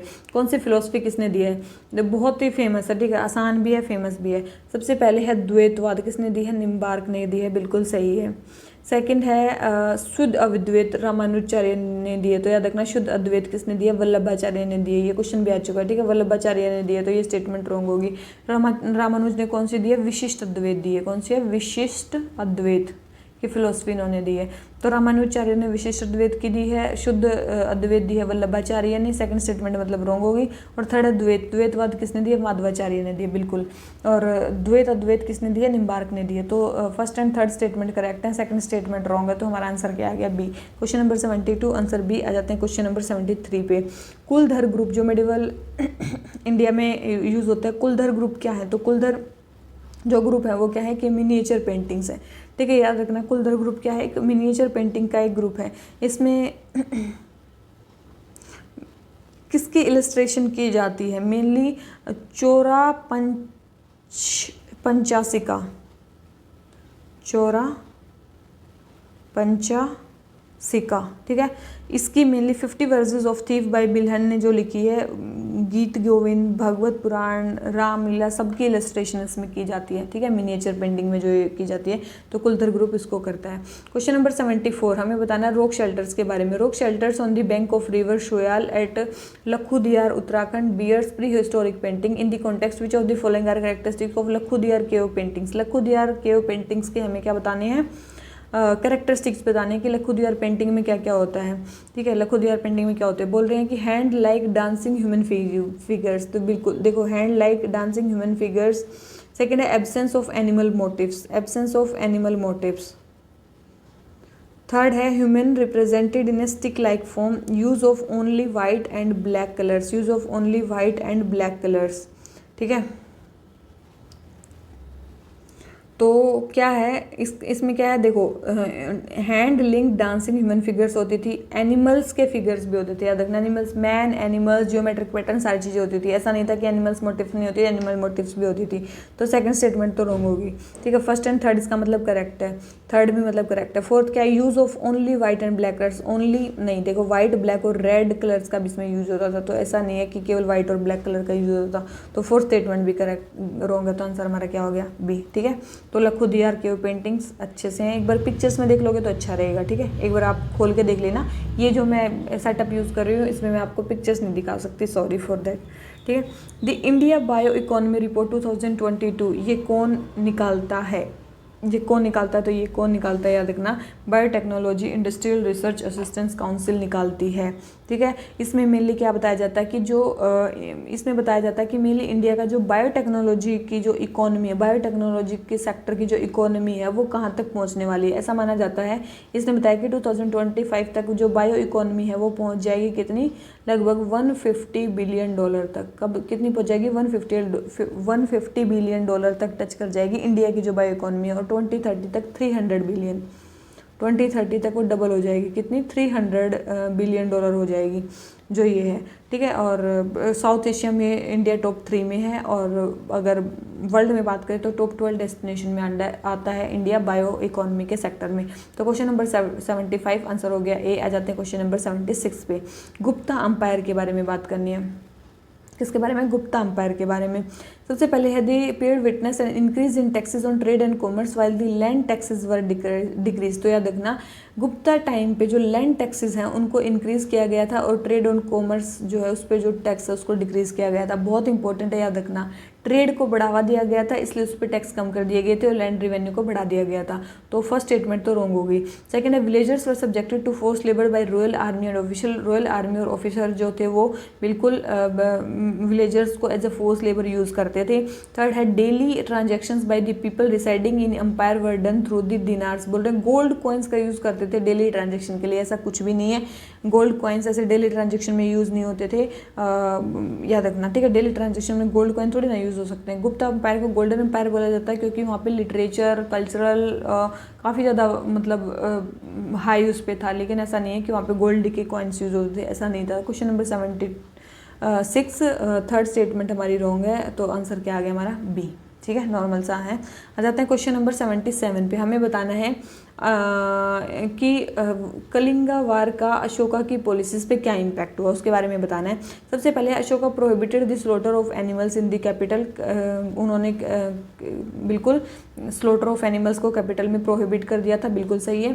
सेकेंड है he started forced conversion of subjects to Buddhism. कैसा हो सकता है कि उन्होंने फोर्स्ड कन्वर्जन स्टार्ट किया हो, बिल्कुल भी नहीं, फोर्स्ड कन्वर्जन भी स्टार्ट नहीं किया। तो इसका आंसर हमारा क्या हो गया, ए। वो बहुत ही टॉलरेंट रूलर बन गए थे, जिसको जो फॉलो करना वो कर सकता था। आ जाते हैं क्वेश्चन नंबर 78 पे, महायान बुद्धिज्म के बारे में। आज ही हमने थोड़ा थोड़ा उसके बारे में देखा है। सबसे पहले है इसका अल्टीमेट गोल है स्पिरिचुअल अपलिफ्टमेंट। बिल्कुल, वैसे तो हर एक का ही मतलब जो गोल है वो स्पिरिचुअल अपलिफ्टमेंट ही है। ये स्कूल मोर लिबरल है और मेनली बुद्धा की हेवनलीनेस में बिलीव करता है। बिल्कुल, it's scholars prominently used Pali as a language. तो याद रखना इनके स्कॉलर्स जो हैं वो मेनली यूज़ करते थे संस्कृत लैंग्वेज। याद रखना महायान बुद्धिज़्म वाले जो लोग थे वो मेनली यूज़ करते थे संस्कृत लैंग्वेज, ना कि पाली लैंग्वेज। बहुत इंपॉर्टेंट है, याद रखना। बोधिसत्वा का कंसेप्ट मैंने बताया था, बोधिसत्वा में बिलीव करते हैं। आइडल वर्शिप ऑफ जो बुद्धा उसमें बिलीव करते हैं, संस्कृत लैंग्वेज यूज़ करते हैं। और फोर्थ है एम्परर कनिष्क जो है उन्होंने महायान सेक्ट ऑफ बुद्धिज्म को पेट्रोनाइज किया था। बिल्कुल सही है। और कनिष्क के टाइम पे ही फोर्थ बुद्धिस्ट काउंसिल हुई थी और फोर्थ बुद्धिस्ट काउंसिल में जो वाशुमित्रा थे वो इन्होंने हेड बनाए थे और यहीं पे जो बुद्धिज्म वो डिवाइड हो गया था महायान और हीनयान बुद्धिज्म में। ठीक है, सारी चीज़ों की याद रखना इन चीज़ों को। तो क्वेश्चन नंबर 78 हमारा थर्ड स्टेटमेंट रॉन्ग है और first, second and fourth statement correct है। तो हमारा आंसर क्या आ गया? डी। ठीक है, अब आ जाते हैं किस पे हम? क्वेश्चन नंबर 79 पे। हमें बताना है किसके बारे में? स्ट्रेंथनिंग ऑफ फार्मास्यूटिकल इंडस्ट्री कि अम्ब्रेला स्कीम के अंडर कौन सी सब स्कीम आती हैं। ठीक है, अम्ब्रेला स्कीम के अंडर कौन सी सब स्कीम आती हैं? तो कौन सी सब स्कीम आती हैं? तो याद रखना ये दो ही स्कीम है जो इसके अंडर आती है। Pharmaceutical technology upgradation assistance scheme जिसमें टेक्नोलॉजी को अपग्रेड करना है, और दूसरा है pharmaceutical and medical devices promotion and development scheme. ये दो स्कीम आती हैं इसके अंडर, तो सेकेंड एंड थर्ड आती हैं। ठीक है, बहुत इंपॉर्टेंट है, याद रखना। जो ये है ना स्ट्रेंथनिंग ऑफ फार्मास्यूटिकल इंडस्ट्री, ये किस मिनिस्ट्री के अंडर आती है? याद रखना ministry of chemicals and fertilizers के अंडर आती है। ठीक है, इसकी प्रोजेक्ट मैनेजमेंट कंसल्टेंट कौन है? इसका प्रोजेक्ट मैनेजमेंट कंसल्टेंट है सिडबी। कौन है? ये है सिडबी। इसके अलावा और कौन कौन सी स्कीम या कंपोनेंट है इसके? ठीक है, और कौन कौन सी वो हैं? एक तो ये होगी pharmaceutical technology upgradation assistance scheme. इसके अलावा एक और है APICF। APICF मतलब assistance to pharma industry, assistance to pharma industries for common facilitation scheme. ठीक है, फॉर कॉमन फैसिलिटेशन स्कीम, इसमें भी मेनली जो एग्जिस्टिंग क्लस्टर है उनको स्ट्रेंथन किया जाएगा। ठीक है, और एक है ये PMPDS स्कीम, ये तो आपको पता ही है। फार्मा सेक्टर से तो और भी बहुत सारी स्कीम्स रिलेटेड है, जैसे कि बल्क ड्रग पार्क स्कीम। ठीक है, जैसे आपने सुना कि बल्क में जो बल्क ड्रग पार्क स्कीम, उसका प्रमोशन, प्रोडक्शन लिंक्ड इंसेंटिव। उसके बाद नेशनल फार्मास्यूटिकल प्राइसिंग अथॉरिटी ने लॉन्च की थी ये CAPPM, मतलब ये वाली स्कीम किसने लॉन्च की है? नेशनल फार्मास्यूटिकल प्राइसिंग अथॉरिटी ने लॉन्च की है कि नेशनल और स्टेट लेवल पे क्या सेटअप किए जाएंगे। नेशनल लेवल पे पब्लिसिटी बढ़ाई जाएगी इनकी। ठीक है, इनकी किनकी कंज्यूमर अवेयरनेस पब्लिसिटी बढ़ाई जाएगी, और जो स्टेट लेवल है उस पर क्या किया जाएगा? PMRU सेटअप किए जाएंगे। PMRU मतलब price monitoring resource unit setup की जाएंगी स्टेट ड्रग कंट्रोलर के अंडर, ताकि उनको ज़्यादा से ज़्यादा उसके बारे में पता चल सके, अलग अलग दवाइयों के बारे में। इसके अलावा प्रधानमंत्री भारतीय प्रधानमंत्री भारतीय जन औषधि परियोजना, ये भी स्टार्ट की गई है। ये किसने किया? डिपार्टमेंट ऑफ फार्मा ने किया, ताकि जो क्वालिटी मेडिसिन है वो अफोर्डेबल प्राइस पे जो मासेस हैं उसको मिल सकें। ठीक है, तो इसमें pharma and medical device bureau of India, वो इसकी इम्प्लीमेंटेशन एजेंसी है। Pharma and medical device bureau of India इसकी मेनली क्या है? वो इम्प्लीमेंटिंग एजेंसी है। तो याद रखना ये सारी चीज़ें हैं। तो हमारा क्वेश्चन नंबर जो 79 है उसका आंसर हो गया सी कि स्ट्रेंथनिंग ऑफ फार्मास्यूटिकल इंडस्ट्री के कंपोनेंट कौन से हैं? तो ये तीन इसके कंपोनेंट, एक तो ये और एक ये जो मैंने अभी लिखवाया है। तो क्वेश्चन नंबर 79 आंसर हो गया सी। आ जाते हैं क्वेश्चन नंबर 80 पे। हमें बताना तुलुगमा सिस्टम ऑफ वारफेयर के बारे में कि तुलुगमा सिस्टम ऑफ वारफेयर क्या है। तो याद रखना ये बाबर ने पहले बैटल ऑफ पानीपत में यूज़ किया था। ठीक है, बहुत फेमस है। पहले बैटल ऑफ पानीपत में तुलुगमा सिस्टम को यूज़ किया था, मतलब किसी की भी आर्मी को चारों तरफ से घेर लो और फिर उनको मारो। ठीक है, यही है मेन तो सिस्टम, तुलुगमा सिस्टम ऑफ वारफेयर। ठीक है, समझ लेना। मान लो कि एक दुश्मन की आर्मी यहाँ है, आपके कम मेंबर हैं, मान लिया आपके 10 ही मेंबर है, आपके 10 मेंबर क्या करेंगे? इनके चारों तरफ चले जाएंगे और चारों तरफ से मारेंगे फिर। ठीक है, तो उसको बोलते हैं तुलुगमा सिस्टम ऑफ वारफेयर। तो ये किसने की थी? बाबर ने यूज़ की थी। याद रखना फर्स्ट बैटल ऑफ पानीपत कब हुआ था? 1526 में हुआ था। कब हुआ था? 1526 में हुआ था। किसके बीच में? बाबर और इब्राहिम लोदी के बीच में हुआ था। बाबर ने यहाँ पे कौन सा टाइटल ले लिया था जीतने के बाद? Emperor of Hindustan. ठीक है,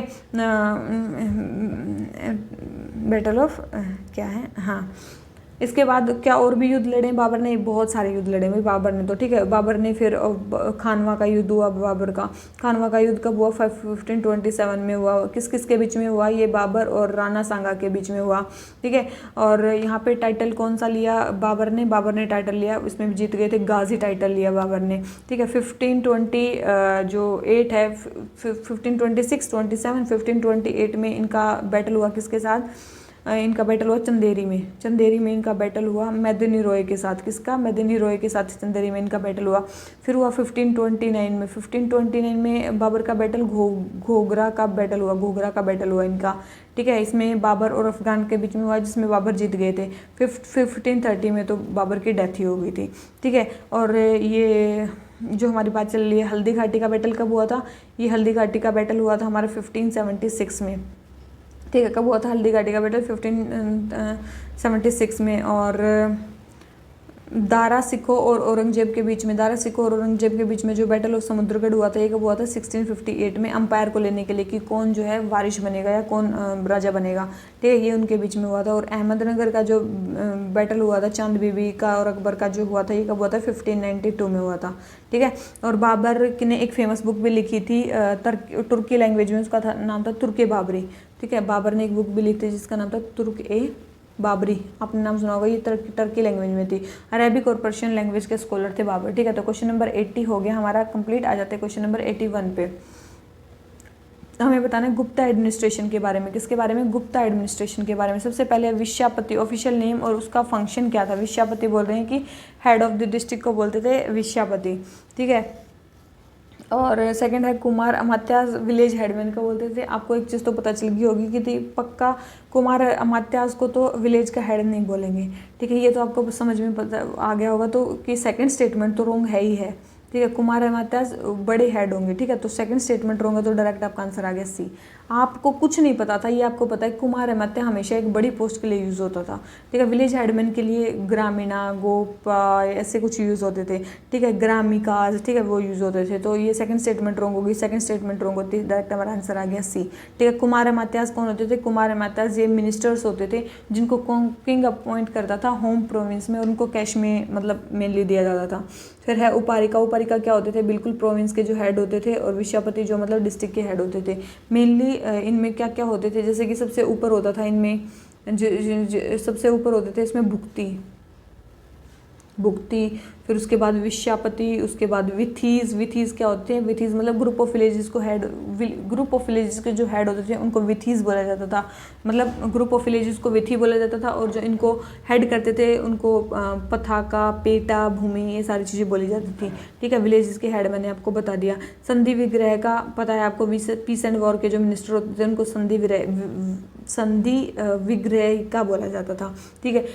4 पोस्ट और इम्पोर्टेंट, 4-5 और पोस्ट इंपॉर्टेंट है गुप्ता में, मैं आपको बता देती हूँ उसके बारे में, ठीक है। देखो यहाँ लिख लो, 4-5 पोस्ट काफ़ी इंपॉर्टेंट है जो अलग अलग चीज़ों के लिए यहाँ पे यूज़ होती थी, ठीक है।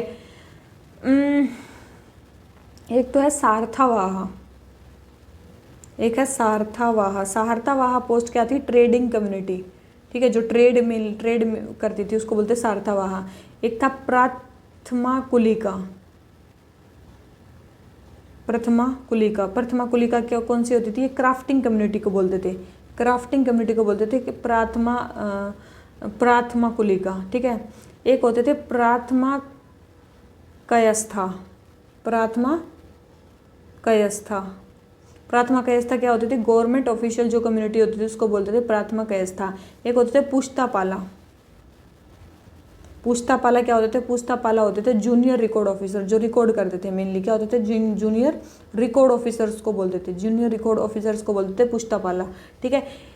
कुछ होते थे लैंड मेजरमेंट के लिए जो चीज़ें होती थी उसको बोलते थे, लैंड मेजरमेंट के लिए जो मतलब टर्म्स यूज होती थी उसको बोलते थे, जैसे कि निवर्ताना, कुल्यावापा, द्रोणावापा। ये किसके लिए यूज होती थी? ये टर्म यूज होती थी गुप्ता अंपायर में लैंड मेजरमेंट के लिए। तापा वापा, ठीक है, तापा वापा याद रख लेना। ताना वापा, ये निवर्ताना, कुल्या वापा, द्रोणा वापा, तो ये लैंड मेजरमेंट के लिए टर्म्स यूज होती थी, ठीक है। इरिगेशन के लिए कुछ इंस्ट्रूमेंट यूज होते थे, उनका नाम था अरागट्टा, या फिर घाटी यंत्रास, या फिर घाटी यंत्रास, ठीक है। ये इरिगेशन इंस्ट्रूमेंट होते थे। एक होते थे महेश्वापति,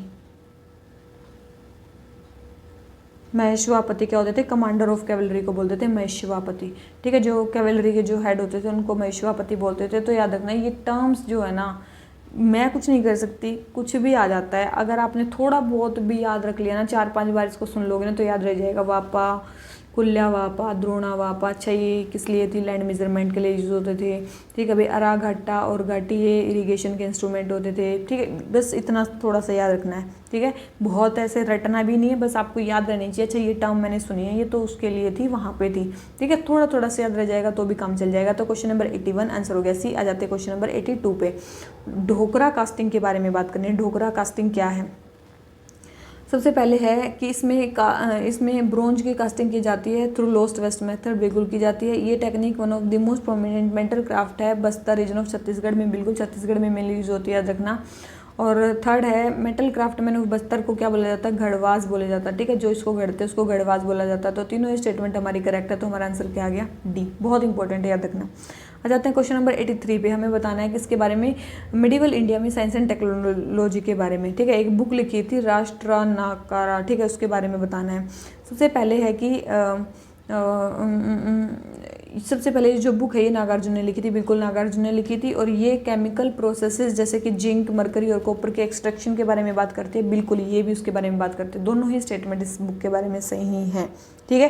याद रखना नागार्जुन कौन थे, आपको पता होगा। इन्होंने ये बुद्धिज़्म में क्या बोलते हैं उसको, माध्यमिका बुद्धिज़्म का एक Madhyamika school of Buddhist philosophy भी इन्होंने फाउंड किया था, ठीक है। महायान बुद्धिज़्म को मेनली ये मानते थे, ये आपको पता ही होगा। तो क्वेश्चन नंबर 83 आंसर हो गया सी। आ जाते हैं क्वेश्चन नंबर 84 पे। विजयनगर एम्पायर के बारे में किन किन ट्रेवलर्स ने लिखा है, कौन किन ट्रेवलर्स ने वहाँ पे मतलब विजिट किया है, किसके बारे में, विजयनगर एम्पायर के बारे में किसके ट्रेवलर ने लिखा है। सबसे पहले है डोमिंगो पेस, ठीक है। सबसे पहले डोमिंगो पेस, बिल्कुल वो वहाँ पे आए थे। फर्नांडो नूनीज भी वहाँ पे आए थे। निकोलो मुनेक्की, देखो ये जो निकोलो मुनेक्की हैं ये वहाँ पे नहीं आए थे, याद रखना, ठीक है। निकोलो मुनेक्की वहाँ पे नहीं आए थे। तो क्वेश्चन नंबर जो ये है हमारा 84, इसका आंसर हो जाता है हमारा ए, ठीक है। बहुत इंपॉर्टेंट है, ध्यान रखना। तभी मैं ये सारी चीज़ें आपको करवा रही हूँ इतने ध्यान से, नहीं तो मेरे को करवाने का कोई मतलब नहीं है, मैं इसको छोड़ भी सकती हूँ। करवा रही हूँ क्योंकि फेमस है, ठीक है। हाँ, अब हम कुछ देख लेते हैं किसके बारे में, जैसे हम देखते हैं विजयनगर एम्पायर के बारे में। चलो स्टार्ट करते हैं। देखो सबसे पहले विजयनगर जो देखो याद रखना, ये मनुक्की जो थे ना ये मुगल एम्पायर में आए थे, ठीक है। बस इतना याद रखिए, मुगल एम्पायर में आए थे, ठीक है, मुगल्स के बीच में आए थे। अब आगे विजयनगर एम्पायर के बारे में, कब से कब तक आया है विजयनगर एम्पायर, 1336 से लेके 1672 एडी के बीच में आता है विजयनगर एम्पायर, ठीक है। इसमें 4 डायनेस्टी रूल करती है, संगमा, सुलवा, तुलवा, अराविडु, ठीक है। संगमा, सुलवा, तुलवा, अराविडु 4 डायनेस्टी यहाँ पे रूल करती हैं।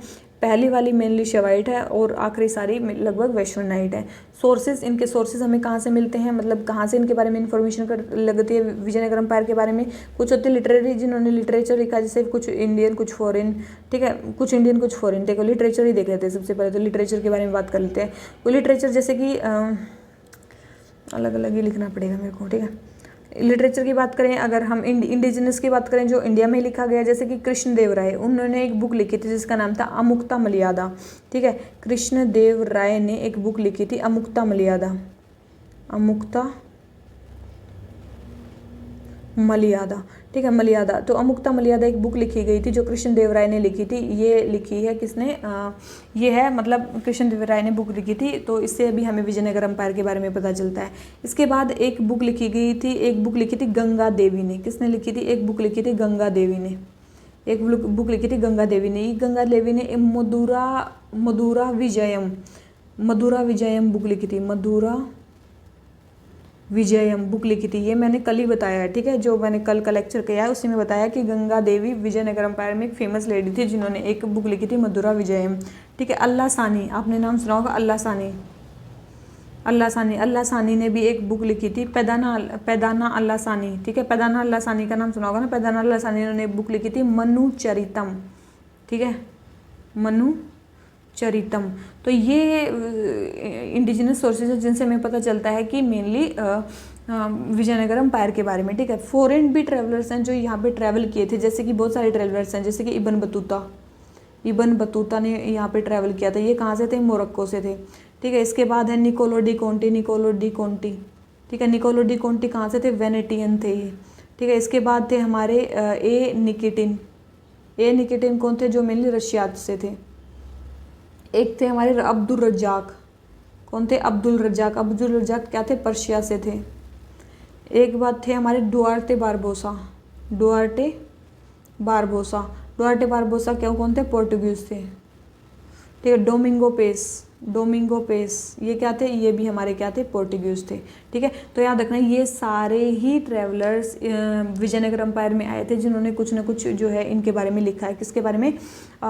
विजयनगर एम्पायर के बारे में। तो ये हो गए हमारे लिटरेरी सोर्सेज, ठीक है। ये हो गए हमारे लिटरेरी सोर्सेज। अब कुछ चीज़ें हमें आर्कियोलॉजिकल सोर्सेज से भी मिलती हैं। आर्कियोलॉजिकल सोर्सेज से जैसे कुछ इंस्क्रिप्शन मिल गए, जैसे कि हम्पी में जो रूइंस मिलते हैं वो मेनली विजयनगर एम्पायर के बारे में बताते हैं। इसके अलावा जैसे कि श्रीरंगम कॉपर प्लेट्स बहुत इंपॉर्टेंट है। Srirangam copper plates Vijayanagar empire के बारे में बताती हैं। श्रीरंगम कॉपर प्लेट्स, ठीक है। श्रीरंगम कॉपर प्लेट्स जो है हमें विजयनगर एम्पायर के बारे में बताती हैं। और ये किसकी हैं? देवराय टू की हैं। किसकी हैं? ये देवराय टू की हैं श्रीरंगम कॉपर प्लेट्स, ठीक है। बहुत फेमस है, याद रखना इसको। ये भी होगी, ठीक है। ये सोर्सेज हो गए। कुछ कॉइन्स से भी हमें चीज़ें पता चलती हैं। कॉइन्स पे किसकी इमेज है, क्या है, इससे विजयनगर एम्पायर के बारे में पता चलता है। पॉलिटिकल हिस्ट्री की बात करिए तो चलो होगी, हमें कहाँ से पता चलता है? पॉलिटिकल हिस्ट्री की बात करें, विजयनगर एम्पायर को फाउंड किसने किया था? हरिहरा एंड बुक्का ने फाउंड किया था, ठीक है। 1336 से लेके क्या बोलते हैं 1336 से लेके 1672 तक इनका रूल चला था। किस बैंक के रिवर पे इन्होंने अपने एम्पायर को एस्टेब्लिश किया था? तुंगभद्रा रिवर पे विजयनगर एम्पायर था, तुंगभद्रा रिवर के बैंक पे, ठीक है। ठीक है। और इसके बाद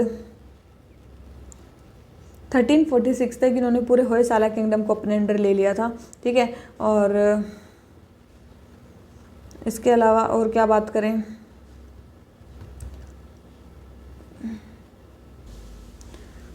और बात कर लेते हैं इसके बारे में। और भी बहुत सारे कन्फ्लिक्टिंग किंगडम थे जो इनको ये अपने अंडर लेना चाहते थे। जैसे उस टाइम पे बेहमानी किंगडम था, लेकिन वो काफ़ी स्ट्रॉन्ग था, उनको ये कुछ कर नहीं पाए। सुलवा डायनेस्टी, मतलब स्टार्टिंग की डायनेस्टी ही ठीक थी, लेकिन बाद में थोड़ी वीक आती चली गई, जिसके कारण इनका अंपायर काफ़ी ज़्यादा शॉर्ट लिव्ड था, ठीक है।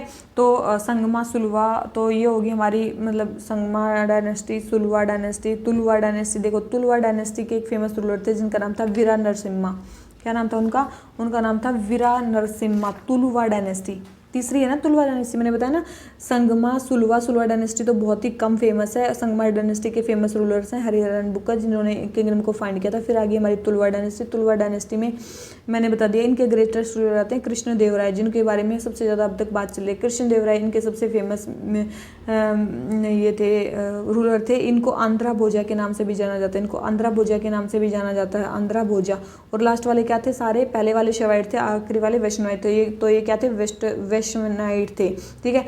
अष्टदिग्गज थे इनके टाइम पे क्या थे? अष्टदिग्गज एक पोस्ट थी जिनमें मतलब 8 मतलब जो हाईएस्ट ऑथोरिटी इसमें रहते थे। तो अष्टदिग्गज थे इनके टाइम पे। कृष्णदेवराय के टाइम पे सबसे फेमस थे अल्लाह सानी पैदाना, ठीक है। अभी जिनकी हमने बुक पढ़ी है ना, ये अल्लाह सानी पैदाना, ये उसमें ही आते हैं, अष्टदिग्गज में ही आते हैं, ठीक है। इन्होंने इम्पोर्टेंट वर्क्स लिखे हैं, ये मैंने बता दिया। हर एक तो मनुचरितम इनका फेमस बुक है, एक इनका है हरि कथा सरम, एक इनकी फेमस बुक है हरि कथा सरम, ठीक है। हरि कथा सरम। तो 2 फेमस बुक हैं इनकी अल्लाह सानी पैदाना की। किसकी? एक तो है मनुचरितम, एक है हरि कथा सरम, ठीक है। तो ये इनकी 2 फेमस बुक हैं। इनको आंध्र कविता पितामह भी बोला जाता है। क्या बोलता है? आंध्र कविता पितामह, ठीक है। तो ये अल्लाह सानी पैदाना को और क्या बोला जाता है? आंध्र कविता पितामह, ठीक है। आंध्र कविता पितामह भी बोला जाता है। भाई अपना देख लेना, ठीक है।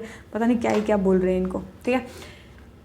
कृष्णदेवराय मैंने बता दिया सबसे फेमस रूलर क्यों थे, क्योंकि इन्होंने कुछ एक्सपीडिशंस की होंगी। यस, इन्होंने मुस्लिम फोर्सेस को हराया था। याद रखना इन्होंने किसको हराया था? मुस्लिम फोर्सेस को इन्होंने हराया था। इन्होंने रायचर जो दोआब है उसको वो किया था, क्या बोलते हैं उसको, रायचर दोआब को इन्वेड किया था 1520 में। और वहाँ पे जो बीजापुर के सुल्तान थे इस्माइल आदिल शाह, उनको हरा दिया था, ठीक है। रायचर दोआब को इन्होंने किया था। इसके अलावा इन्होंने बिदर को भी कैप्चर किया था। राजेंद्र दोआब के बिदर को कैप्चर किया था। उड़ीसा की कैंपेन इनकी काफ़ी ज़्यादा सक्सेसफुल, उड़ीसा में भी इन्होंने इन्वेडेड किया था। और वहाँ के जो फेमस रूलर थे गजपति रूलर प्रताप रुद्र रूलर थे, प्रताप रुद्र वहाँ पे रूलर थे, उनको इन्होंने हरा दिया था। इसके अलावा इन्होंने पोर्टुगीज़ के साथ काफ़ी ज़्यादा फ्रेंडली रिलेशन एस्टेब्लिश किए थे पोर्टुगीज़ के साथ, ठीक है। और कृष्णदेव राय के टाइम पे ही एल्बरक्यूकी, मतलब एक जो पोर्टुगीज़ वो थे ना पोर्टुगीज़ जनरल एल्बरक्यूकी, उन्होंने यहाँ पे अपना एक एम्बेसडर भेजा था, ठीक है। तेनाली रामाकृष्णा, आपने नाम सुना होगा, तेनाली रामाकृष्णा इनके टाइम पे ही थे। तेनाली रामाकृष्णा इन्हीं के टाइम पे थे। इसके अलावा पिंगाली सुराना, तेनाली रामा और पिंगाली सुराना, ये भी इन्हीं के टाइम पे थे। इनके टाइम पे कृष्णदेव राय के टाइम पे इन्होंने, मतलब कृष्णदेव राय ने खुद भी एक बुक लिखी थी, मैंने बताया था अमुक्त मर्यादा, इन्होंने एक बुक लिखी थी। इसके अलावा इन्होंने, ये तो तेलुगु में थी, जो अमुक्त मर्यादा बुक थी ना, ये तो इनकी तेलुगु में थी। इन्होंने एक और बुक लिखी थी जिसका नाम था जम्बावती कल्याणम। क्या था? जम्बावती कल्याणम, इन्होंने एक बुक लिखी थी। और एक इन्होंने उषा परिणाम लिखी थी, एक जम्बावती कल्याणम बुक लिखी थी। ये दोनों बुक लिखी थी इन्होंने संस्कृत में। तो ये संस्कृत के भी स्कॉलर थे, इन्होंने तेलुगु में भी बुक लिखी थी, ठीक है। याद रखना, किसने? कृष्णदेव राय ने। काफ़ी सारे टेम्पल्स भी इन्होंने बनवाए थे, ठीक है। जैसे कि कृष्णदेव राय की बात करें, इन्होंने फेमस टेम्पल बनवाए थे विठल स्वामी टेम्पल, आपने नाम सुना होगा, विठला स्वामी टेम्पल, ठीक है। विठला स्वामी टेम्पल इन्होंने बनवाया था। इसके बाद इन्होंने हजारा स्वामी टेम्पल बनवाया था। इसके बाद हजारा रामा स्वामी टेम्पल विजयनगर में बनवाया था। इन्होंने एक नई सिटी भी बनवाई थी, याद रखना, इन्होंने एक नई सिटी भी बनवाई थी जिसका नाम था नगलपुरम, ठीक है। किसका नाम था? नगलपुरम। इनका एक सिटी बनवाई थी, इसका नाम था नगलपुरम, ठीक है। नगलपुरम इन्होंने एक सिटी बनवाई थी। इसके बाद कौन आए थे? इनके सक्सेसर थे, कृष्णदेव राय के सक्सेसर थे राम राय, ठीक है। राम राय इनके सक्सेसर थे। फिर जो राम राय थे ना, वो हार गए थे किसमें? बैटल ऑफ टेलीकोटा में। हार नहीं गए थे, इन्होंने हराया था, ठीक है, याद रखना। इसके बाद आए रमा राय ने एक बैटल बहुत फेमस लड़ा था, उसका नाम था बैटल ऑफ तलाईकोटा, ठीक है। यार ये यहाँ पे लिखा ही नहीं जा रहा, मैं क्या बताऊँ आपको, एक मिनट रुको, ठीक है।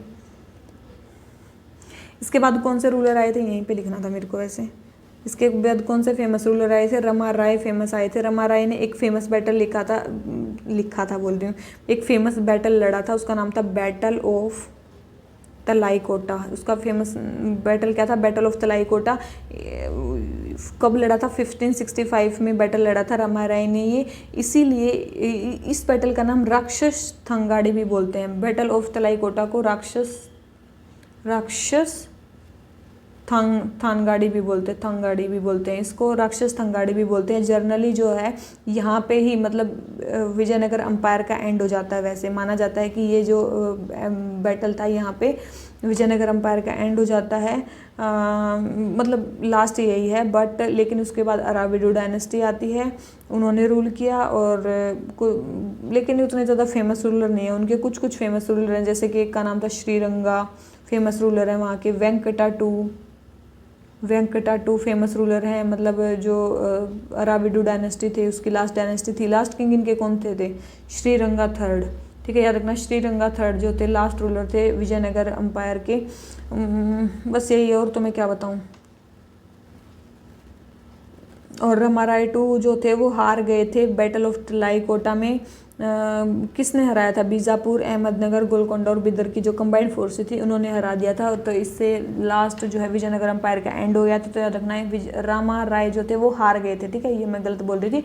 रामा राय जो है लास्ट जो बैटल ऑफ तलाईकोटा है उसमें काफ़ी सारी फोर्सेज थी, जैसे कि बीजापुर, अहमदनगर, गोलकोंडा और बिदर की फोर्सेज थे, सबने मिलकर इन पर अटैक कर दिया था, तो ये हार गए थे। इसलिए इसको राक्षस थांगाड़ी का भी वो बोलते हैं इसको। इस फाइनली यहाँ पे विजयनगर अंपायर का जो है वो एंड हो जाता है, ठीक है। कुछ फेमस चीज़ें मैं बहुत ज़्यादा नहीं बता रही हूँ, जितना मैंने बताना था बता दिया। क्वेश्चन नंबर 84 हो गया कंप्लीट। आ जाते हैं क्वेश्चन नंबर 85 पे। देखो भाई, ये क्वेश्चन मैं करवा चुकी हूँ, बिल्कुल भी नहीं करवाऊंगी अब मैं, ठीक है। बेशक आप बुरा मानो भला मान लो। कौन से पेयर सही हैं? तो देखो, थोलू जो बोमलता है वो शेडो पपेट्री है बिल्कुल। यमपुरी जो है रोड पपेट्री है बिहार की। और पवाकोथू जो है वो ग्लोव पपेट्री है बिल्कुल। पवाकोथू कहाँ पे? केरला में है, ठीक है। ये कहाँ पे है, बिहार में है। और ये कहाँ पे, थोलू बोमलता, ये आंध्रा में है। ठीक है, मैंने करवा दिया, ये आप अच्छे से जाके देख लेना। आ जाते हैं क्वेश्चन नंबर 86 पे। दिल्ली सल्तनत के बारे में बात करनी है। Delhi became the capital of the kingdom for the first time under Qutbuddin Aibak. बोल रहे हैं कुतुबुद्दीन ऐबक के अंडर दिल्ली सबसे पहले कैपिटल बनी थी। बिल्कुल गलत स्टेटमेंट है, क्योंकि सबसे पहले जो दिल्ली कैपिटल बनी थी वो तोमर राजपूत के अंडर बनी थी। ठीक है, राजपूत के अंडर बनी थी, इनके अंडर नहीं बनी थी। सेकंड है, मंगोल अटैक ऑन दिल्ली सल्तनत increase during the reign of Qutbuddin Aibak and ended for ever during the reign of Iltutmish. बोल रहे हैं कि जो मंगोल्स का अटैक था दिल्ली सल्तनत पे, वो कुतुबुद्दीन ऐबक के टाइम पे बढ़ गया था और इल्तुतमिश के टाइम पे हमेशा के लिए ख़त्म हो गया था। क्या ऐसा हो सकता है? बिल्कुल भी नहीं। ठीक है, मंगोल्स के जो ज़्यादा अटैक हुए थे वो थे खिलजी के टाइम पे, ना कि इनके टाइम पे, ऐबक के टाइम पे, यानी खिलजीज के टाइम पे हुए थे।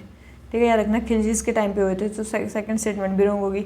फिर थर्ड बोल रहे हैं, Mohammad bin Tughlaq was the first ruler of Tughlaq dynasty. तो आपको पता होगा घियासुद्दीन तुगलक जो थे वो पहले तुगलक डायनेस्टी के हेड थे, ना कि ये थे मोहम्मद बिन तुगलक तो बाद में आए थे, जिन्होंने 5 रिफॉर्म्स किए थे, फेल हुए थे ये वो। ठीक है, तो आपको सारी चीज़ें पता है। तो तीनों ही स्टेटमेंट इसकी रॉन्ग है, तो हमारा आंसर क्या आ जाता है? डी। आ जाते हैं क्वेश्चन नंबर 87 पे। कुछ दिख नहीं रहा, मैं क्या बताऊँ इसमें, काट दो इसको, कट। गाई हाइपोथेसिस क्या है? तो गाई हाइपोथेसिस क्या है? पता है तो पता है, नहीं पता है तो नहीं पता। ये क्या है? लिविंग ऑर्गेनिज्म और उनका जो सराउंडिंग के साथ, इनऑर्गेनिक इन्वायरमेंट के साथ जैसा भी इंट्रैक्शन होता है उसको बोलते हैं गाई हाइपोथेसिस। किसने दी थी? जेम्स लवलॉक ने दी थी 1970s में। ठीक है, 1970s में दी थी ये जेम्स लवलॉक ने, जेम्स लवलॉक ने दी थी।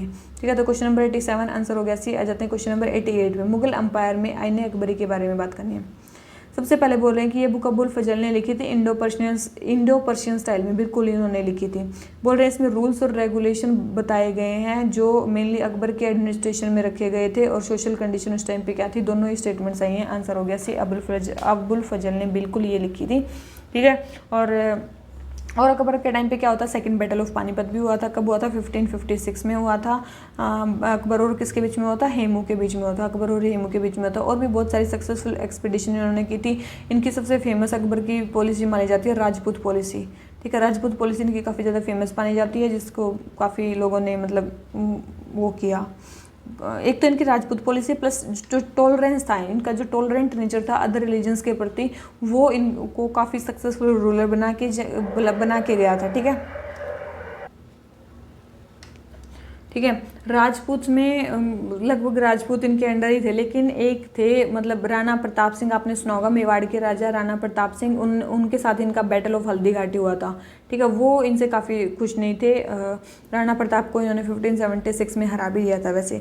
ठीक है, क्यों फेमस थे? क्योंकि एक तो इन्होंने पिलग्रिम टैक्स को एबोलिश कर दिया था, फिर जजिया को भी इन्होंने 1562 में एबोलिश कर दिया था। याद रखना, जजिया को इन्होंने 1562 में एबोलिश कर दिया था।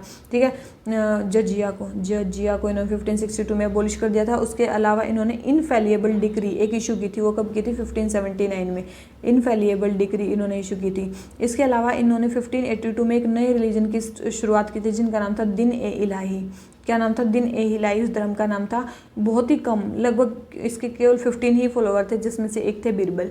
ठीक है, तो दिन ए इलाही इन्होंने एक धर्म की स्थापना की। इनफेलिएबल डिग्री का इन्होंने इशू किया। इसके बाद जजिया को हटाया। हल्दी घाटी का युद्ध लड़ा इन्होंने 1576 में। कब लड़ा था ये हल्दी घाटी का? 1576 में। राजपूत पॉलिसी काफ़ी सक्सेसफुल थी। ये वो सारी चीज़ें, बस यही था। और क्या अकबर को क्या बताऊँ मैं अकबर के बारे में? अकबर के बारे में है तो बहुत सारी चीज़ें वैसे, और भी, जैसे कि देख लेते हैं। ठीक है, क्या क्या है देखो। सबसे पहले इनका लैंड रेवेन्यू सिस्टम काफ़ी ज़्यादा सक्सेसफुल है। अभी बताया जब्ती सिस्टम, बंदोबस्त सिस्टम, दहशाला सिस्टम काफ़ी ज़्यादा इनका फेमस है, जो इनके टोडरमल ने चलाया था। ठीक है, तो लैंड रेवेन्यू एडमिनिस्ट्रेशन जो टोडरमल के अंडर था, इनका वो अब बात होएगी हमारी। ठीक है, uniform system of land measurement इन्होंने स्टार्ट किया था। रेवेन्यू किसके बेसिस पे था? पास्ट 10 ईयर्स के बेस पे, उसी को बोला जाता था दहशाला सिस्टम। मतलब revenue was fixed on the basis of its past 10 years, जो भी लैंड होती थी उसके बेसिस पे। लैंड को 4 भागों में इन्होंने डिवाइड किया था। लैंड को 4 भागों में इसने डिवाइड किया था। कौन कौन सी थी वो 4 लैंड? देखो, एक तो थी पोलज मतलब जो लैंड हर साल कल्टीवेट होती है उसको बोलते हैं पोलज। ठीक है, एक होती है परोती, परोती मतलब जो 2 साल में एक बार होती है। ये हर साल, पोलज मतलब जो हर साल जिसको बोया जाता है। ये मतलब परोती मतलब जो 1 साल छोड़ के 1 साल बोई जाती है। चाचर, एक होती है चाचर। चाचर क्या होती है, मतलब जो 3 से 4 साल में एक बार बोई जाती है, ठीक है। और फिर एक होती है बंजर। बंजर मतलब जो बिल्कुल ही बंजर है, मतलब जो 5 या फिर उससे भी ज़्यादा साल में एक बार बोई जाती है, उसको बोलते हैं बंजर, ठीक है। पेमेंट रेवेन्यू की कैसे की जाती थी, कैश में की जाती थी, ठीक है। तो ये 4 टाइप की लैंड में डिवाइडेड था। देयशाला सिस्टम, जब्ती सिस्टम या फिर बंदोबस्त सिस्टम, इनका मेनली लैंड रेवेन्यू का सिस्टम था, ठीक है। और क्या फेमस है अकबर के बारे में, मनसबदारी सिस्टम इनका काफ़ी ज़्यादा फेमस है। कौन सा, मनसबदारी सिस्टम। मनसबदारी सिस्टम क्या था, हर एक ऑफिसर को एक रैंक या मनसब दी जाती थी। मनसब किसके हिसाब से दी जाती थी, जाट या सवार के हिसाब से।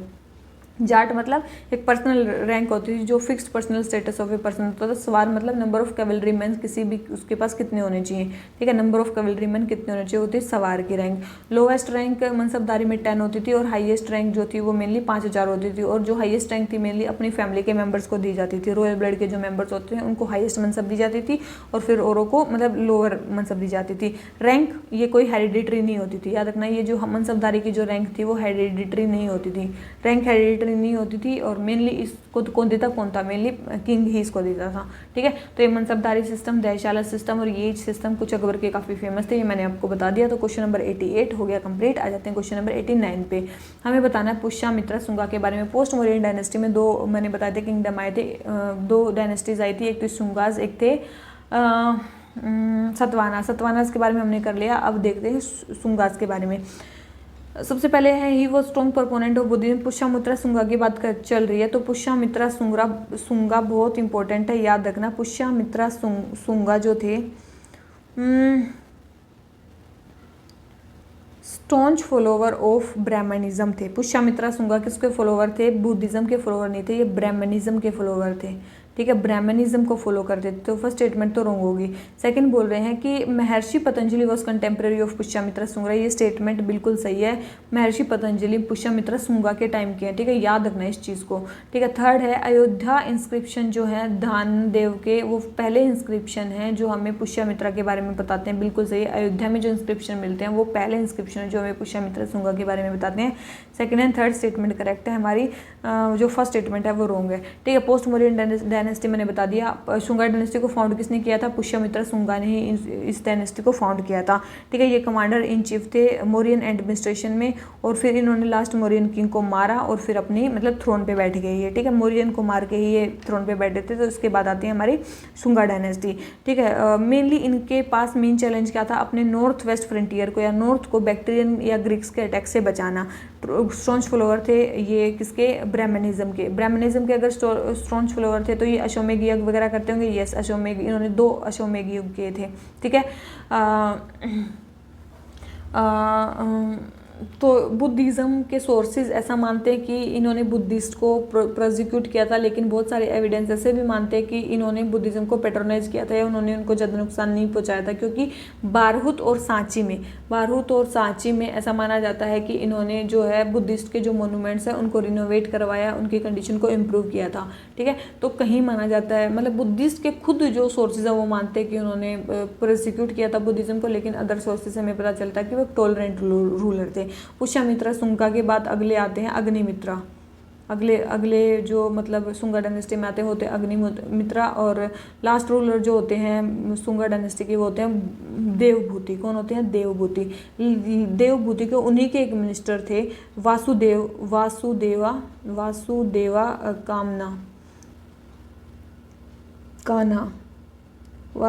कान्हा, इन्हीं के एक मिनिस्टर थे, वो इनको मार देते हैं और कान्हा डायनेस्टी का फाउंड करते हैं। किसको फाउंड करते हैं, कान्हा डायनेस्टी को फाउंड करते हैं। और ये कान्हा डायनेस्टी है केवल और केवल अप्रोक्स 45 ईयर ही रूल कर पाती है। और उसके बाद जो है अवध जो है जब तक गुप्ताज नहीं आते उनका जो मतलब लगभग सीट है वो खाली ही रहती है, छोटे मोटे रूलर आते रहते हैं, उसके बाद ये चीज़ यहाँ की खाली रहती है, ठीक है, मगध का एम्पायर खाली रहता है। तो ये है शुंगा डायनेस्टी मेन, ठीक है, याद रखना। तो पोस्ट मौर्यन डायनेस्टी में कौन कौन है, क्या क्या हो गया, क्वेश्चन नंबर 89 आंसर हो गया डी। आ जाते हैं क्वेश्चन नंबर 90 पे। हमें एनसीएपी के बारे में बताना है कि अभी जो प्रपोज है भारत एनसीएपी वो किससे रिलेटेड है, तो वो किससे रिलेटेड है, असेसमेंट ऑफ कार सेफ्टी से रिलेटेड है, ठीक है। ग्लोबल एनसीएपी के बेस पे ये स्टार्ट किया गया। ग्लोबल एनसीएपी किसने स्टार्ट किया था, यूएस ने स्टार्ट किया था, ताकि कार कितनी सेफ है अपने कस्टमर्स को बताने के लिए यूएस ने स्टार्ट किया था। और यही है कि मतलब भारत एनसीएपी उसी के बेस पे स्टार्ट किया गया है। आ जाते हैं 91 पे, भरतनाट्यम के बारे में। भरतनाट्यम डांस भाई देख लेते हैं भरतनाट्यम के बारे में।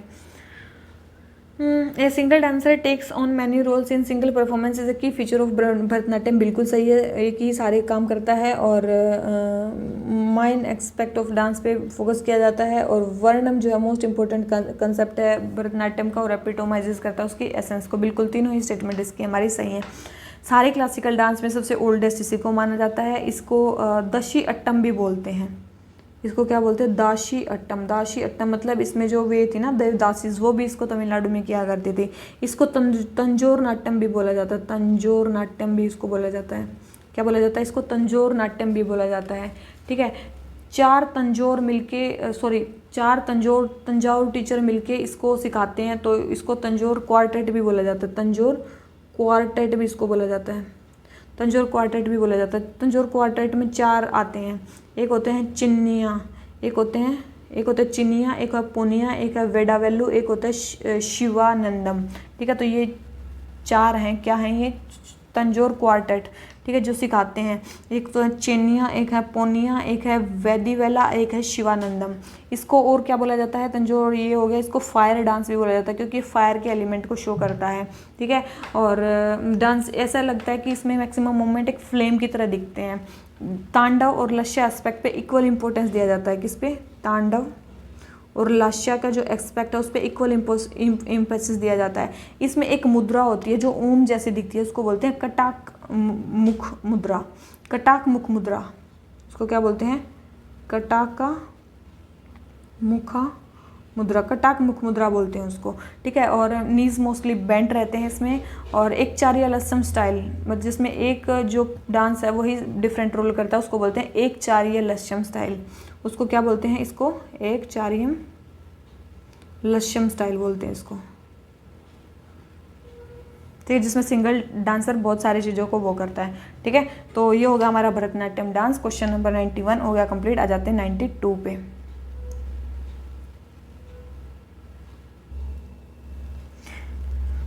विच of the following statements are correct regarding the Mughal paintings? Mughal paintings के बारे में कौन से स्टेटमेंट्स आई हैं? सबसे पहले, during the reign of Akbar apart from depicting scenes from the Persian text of Mahabharata the painters even drew Persian fables and manuscripts. बिल्कुल सही है, अकबर के टाइम पे ये सब होता था। महाभारत के सीन्स ही नहीं, पर्शियन फेबल्स और मैन्युस्क्रिप्ट्स के जो सीन्स है उसको भी लिया जाता था। बिल्कुल सही है। Second, due to Indian influence on Mughal paintings the flat 2D effect of Persian style was replaced by 3D। बिल्कुल, इंडियन इन्फ्लुएंस से 2D से 3D आ गया था। थर्ड है, 4 shortening technique of creating perspective was an indigenous innovation of Mughal school. तो याद रखना, जो 4 शॉर्टनिंग टेक्निक थी वो किसकी टेक्निक थी? याद रखना, वो थी यूरोपियंस की, जो मुगल्स ने वो ली थी, मतलब वहाँ से ले ली थी। तो ये इंडिजिनस नहीं थी, ये किसकी थी? यूरोपियंस की टेक्निक्स थी। तो ये यूरोपियन की टेक्निक थी। थर्ड स्टेटमेंट हमारी रॉन्ग और थर्ड स्टेटमेंट रॉन्ग होती है। डायरेक्ट हमारा आंसर आ जाता है ए। ठीक है, तो ये 4 शॉर्टनिंग टेक्निक किसकी थी? यूरोपियंस की थी।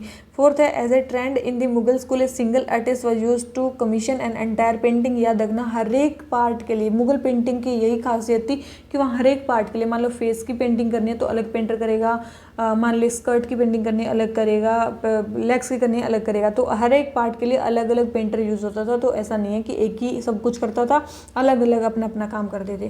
तो ये स्टेटमेंट भी रॉन्ग हो जाती है। ठीक है, तो क्वेश्चन नंबर 92 आंसर हो गया हमारा ए। आ जाते हैं क्वेश्चन नंबर 93 पे। LTD क्या है? लो टेम्परेचर थर्मल डिसैलिनेशन क्या है? ये क्या है? सबसे पहले NIOT ने इसको डिप्लॉय किया है ताकि जो सी वाटर है हम उसको पीने के पानी में बदल सकें लक्षद्वीप आइलैंड में। बिल्कुल सही है, ये इसीलिए किया गया है। सेकेंड है, it is found suitable for island where the temperature difference between sea surface and deep sea water is maximum of 2 degree Celsius. तो याद रखना, डिफरेंस ऑफ टेम्परेचर कितना होना चाहिए?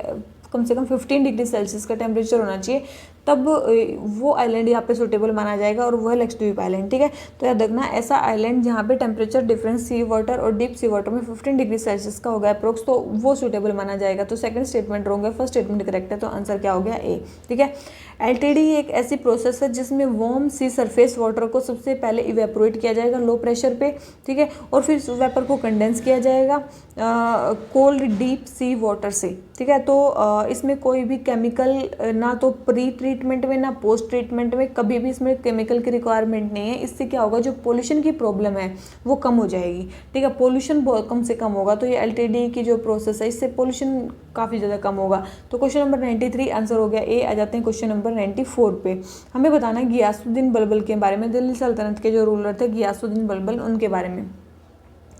सबसे पहले है कि he promoted people to important positions based on merit without discriminating between Turkish nobles and Indian Muslims। तो बहुत इंपॉर्टेंट है, याद रखना।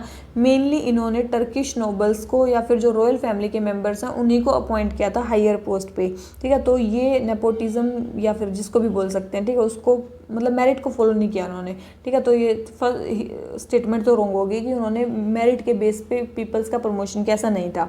सेकेंड है he appointed spies to keep himself well informed. बिल्कुल सही है, इन्होंने स्पाइस का यूज़ किया था, ये स्पाई रखते थे ताकि इनको सारी इन्फॉर्मेशन मिलती रहे। थर्ड है ही एस्टेब्लिश दीवान ए अमीर कोही। दीवान ए अमीर कोही का जो डिपार्टमेंट था वो मोहम्मद बिन तुगलक ने स्टार्ट किया था। किसने किया था? मोहम्मद बिन तुगलक ने स्टार्ट किया था, वो इन्होंने स्टार्ट नहीं किया था। तो थर्ड स्टेटमेंट रॉन्ग है, फर्स्ट स्टेटमेंट भी रॉन्ग है। पूछा गया करेक्ट स्टेटमेंट कौन सी है, तो केवल सेकंड स्टेटमेंट करेक्ट है, ठीक है। ये है गियासुद्दीन तुगलक के बारे में। और ये कौन सी डायनेस्टी से थे? ये थे हमारे स्लेव डायनेस्टी से, ठीक है। स्लेव डायनेस्टी की बात करें तो स्लेव डायनेस्टी ने कब से कब तक रूल किया? 1206 से लेकर 1290 के बीच में जो है वो स्लेव डायनेस्टी ने रूल किया है।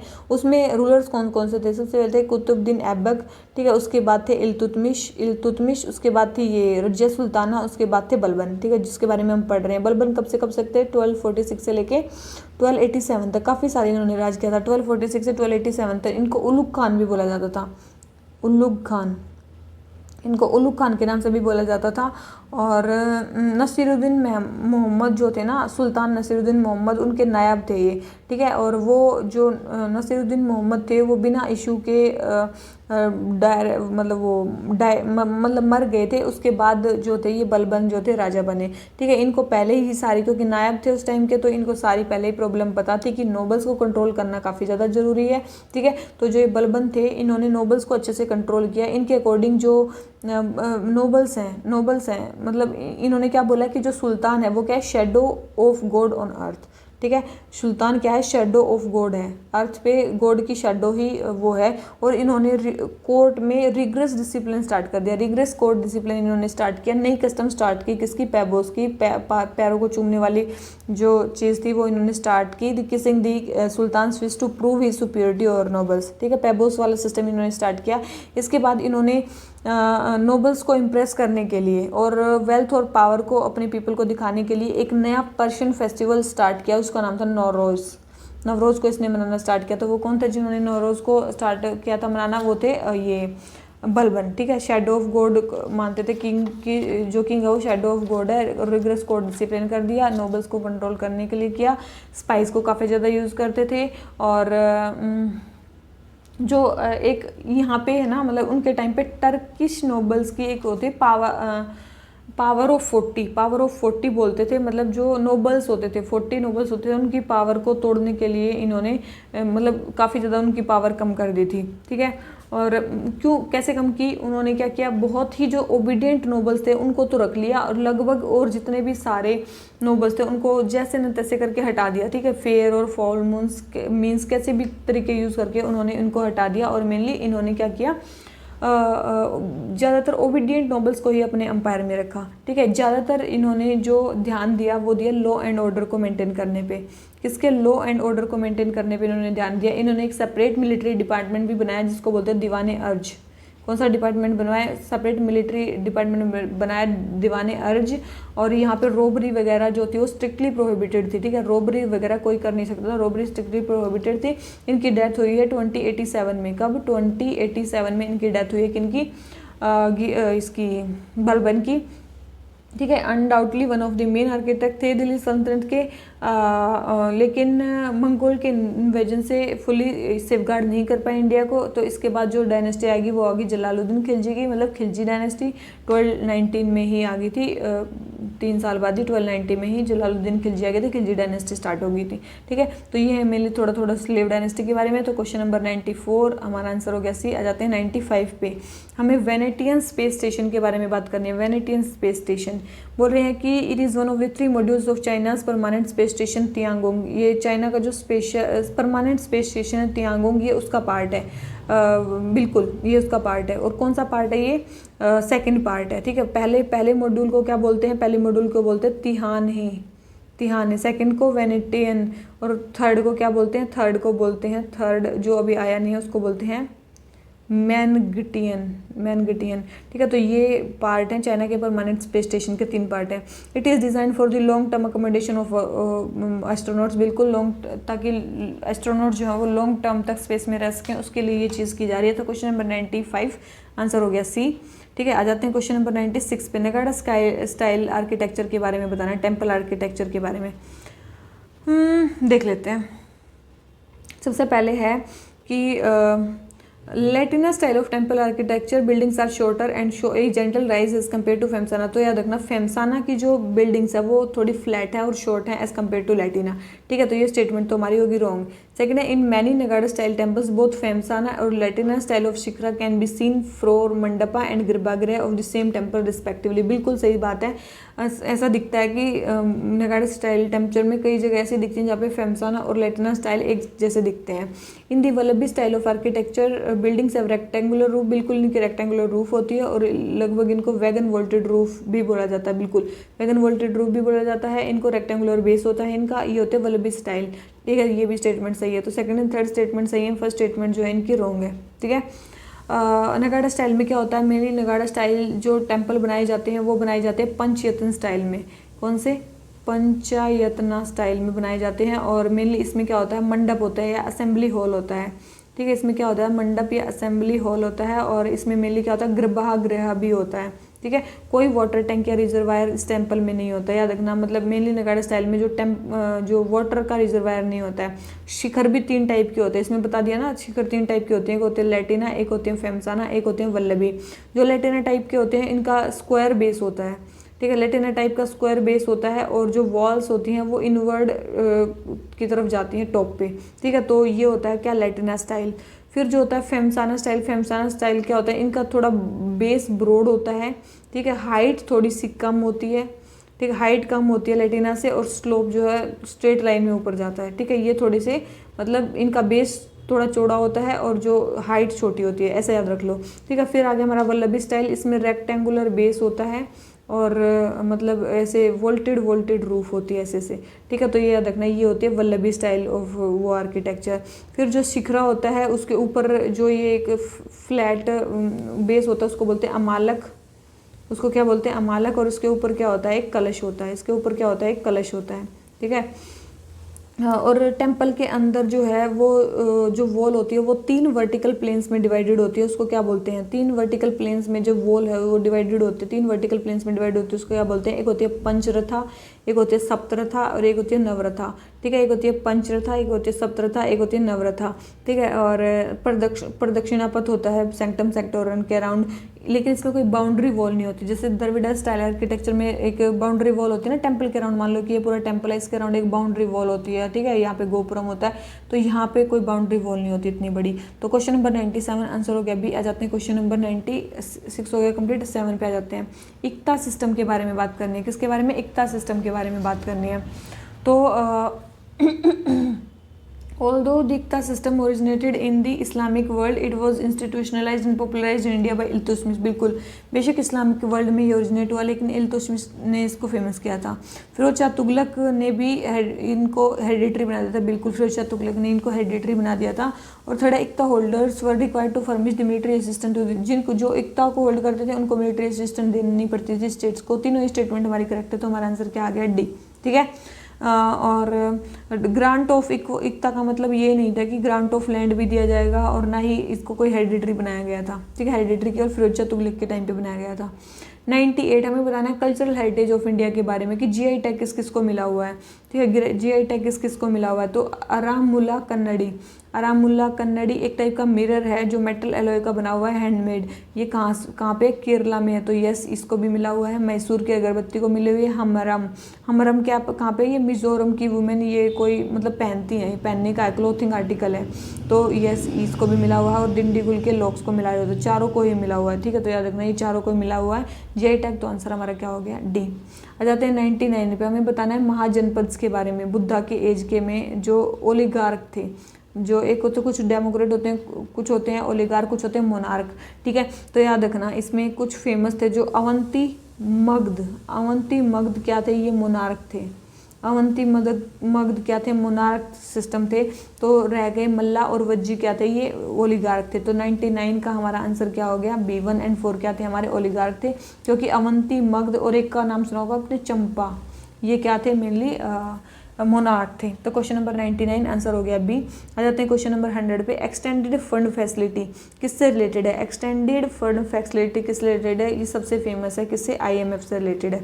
एक्सटेंडेड फंड फैसिलिटी IMF से रिलेटेड है। ये होती क्या है, इसमें जो भी country serious payment imbalance face करती हैं उनके लिए असिस्टेंस प्रोवाइड किया जाता है एक्सटेंडेड फंड फैसिलिटी में, ताकि क्यों किया जाता है, क्योंकि उनमें weak balance of payment position होती है, स्लो ग्रोथ होती है, स्ट्रक्चरल इम्पेडिमेंट्स होते हैं, इनके कारण उनको थोड़ी सी फंड फैसिलिटी प्रोवाइड की जाती है ताकि वो भी इंस्टीट्यूशन उठ सकें, ठीक है। ब्रिटेन वुड्स इंस्टीट्यूशन का पार्ट है।